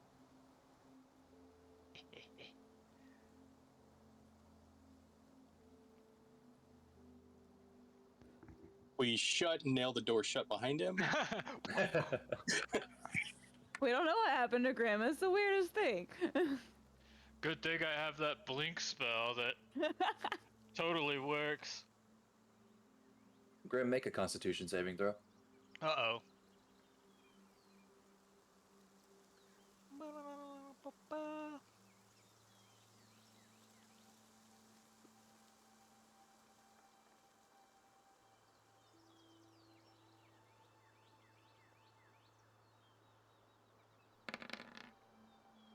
You take 22 points of cold damage. As Oh, you shit. walk into this area, you see this brown mold all over the ground just lash out at you and grow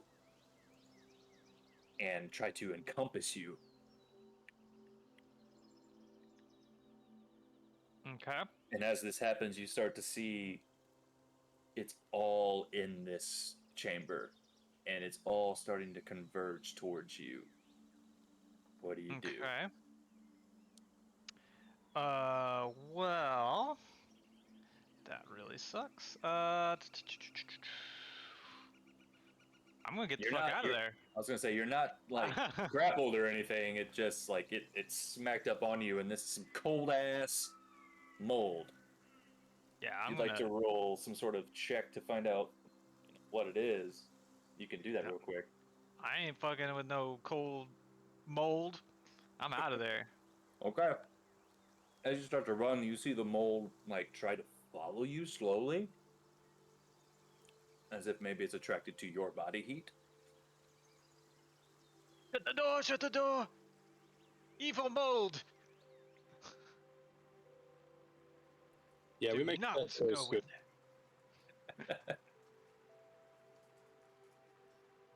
You get the sense they use that mold to keep it cold down here, but it's a dangerous entity, which is why they kept it behind a secret door.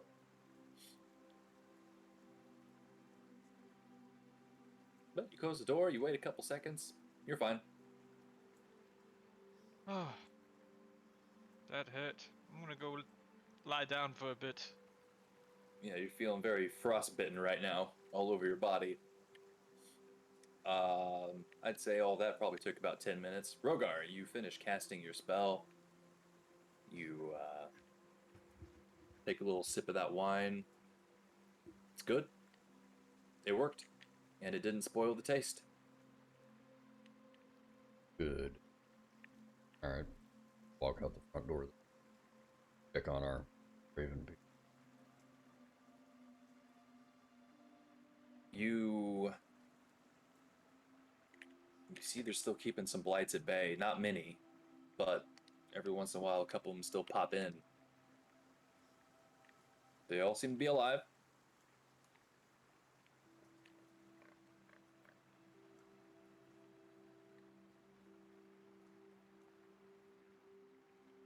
I'd say easy enough to help them dispatch of the last handful that are just coming in, and then it seems like it's quiet for a while.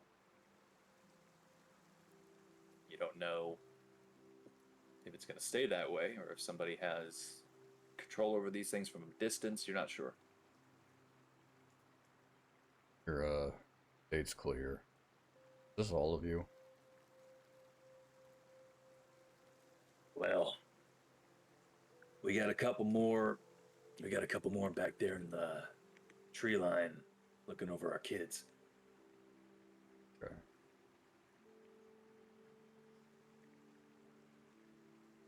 They try to Thank you. poison some of your wine. Purified. It's all good. Yeah. We noticed that our seed, the magic seeds, have been taken. We think these druids are from Yesterhill, we think. And the one for our Champagne du La Stomp has been gone for quite some time. We don't know where that one went. And then we got one other seed that was taken. Not entirely sure by who, but my best guess would be it was from where? It'd be from this name's Baba La Saga.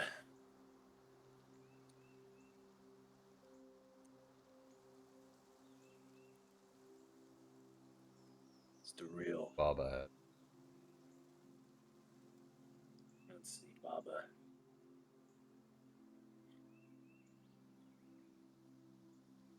Barovia.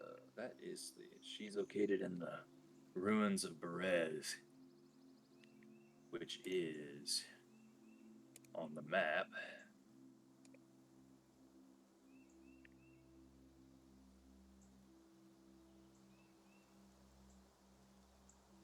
You're over there so you can all see it real quick.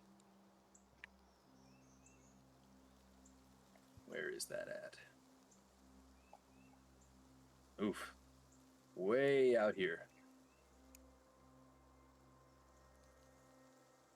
Everybody see that? What was it called again? The ruins of Berez. Berez.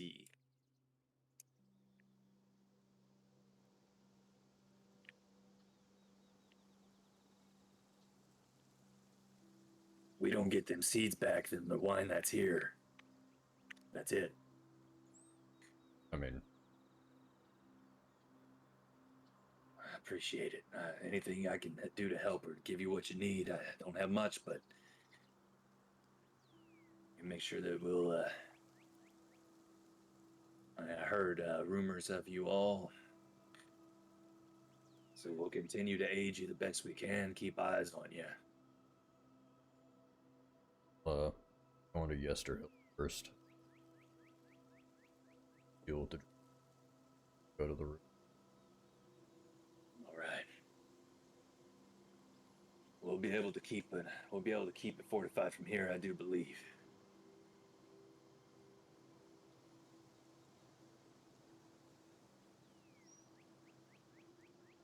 There, I'm going to like get horses ready to start heading to Yesterhill, waiting for guys to stop walking through the house, investigating whatever they're doing.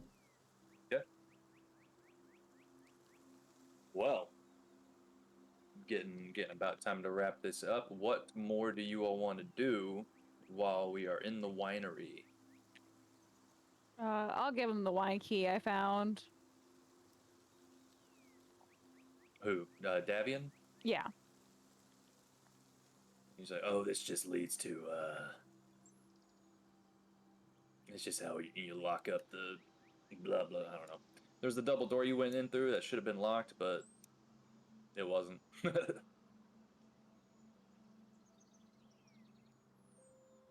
It's nothing special. It just locks up the grape mashing place. Will we have stayed here long enough to constitute a short rest? Or will we be moving on with haste? I mean, be in the back of the wagon. Take a rest there. I will do so. Okay. When we leave. Well, if there is no more conversation or exploration you wish to do at the winery,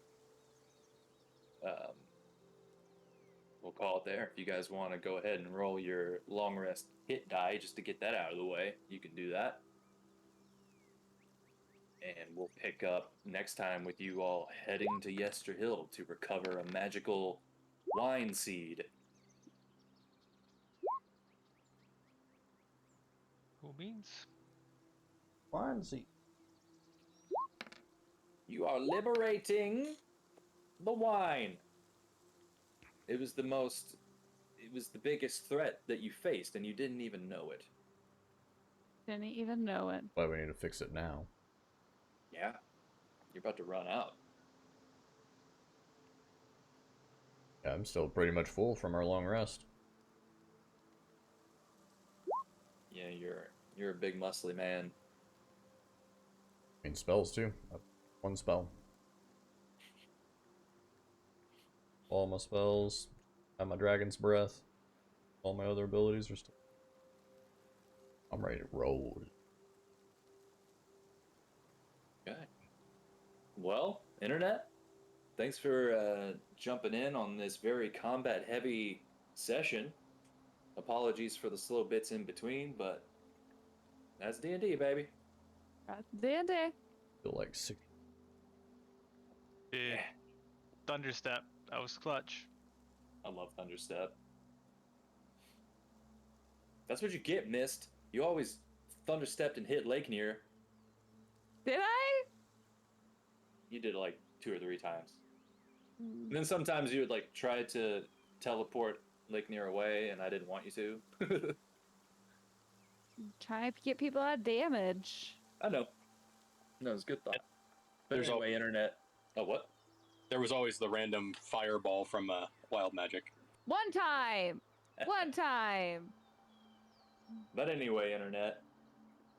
Thanks for watching. We love you. Come back next week to see what these dudes do with the druids. They can get that seed back, get that wine back. Lick and describe. They can describe.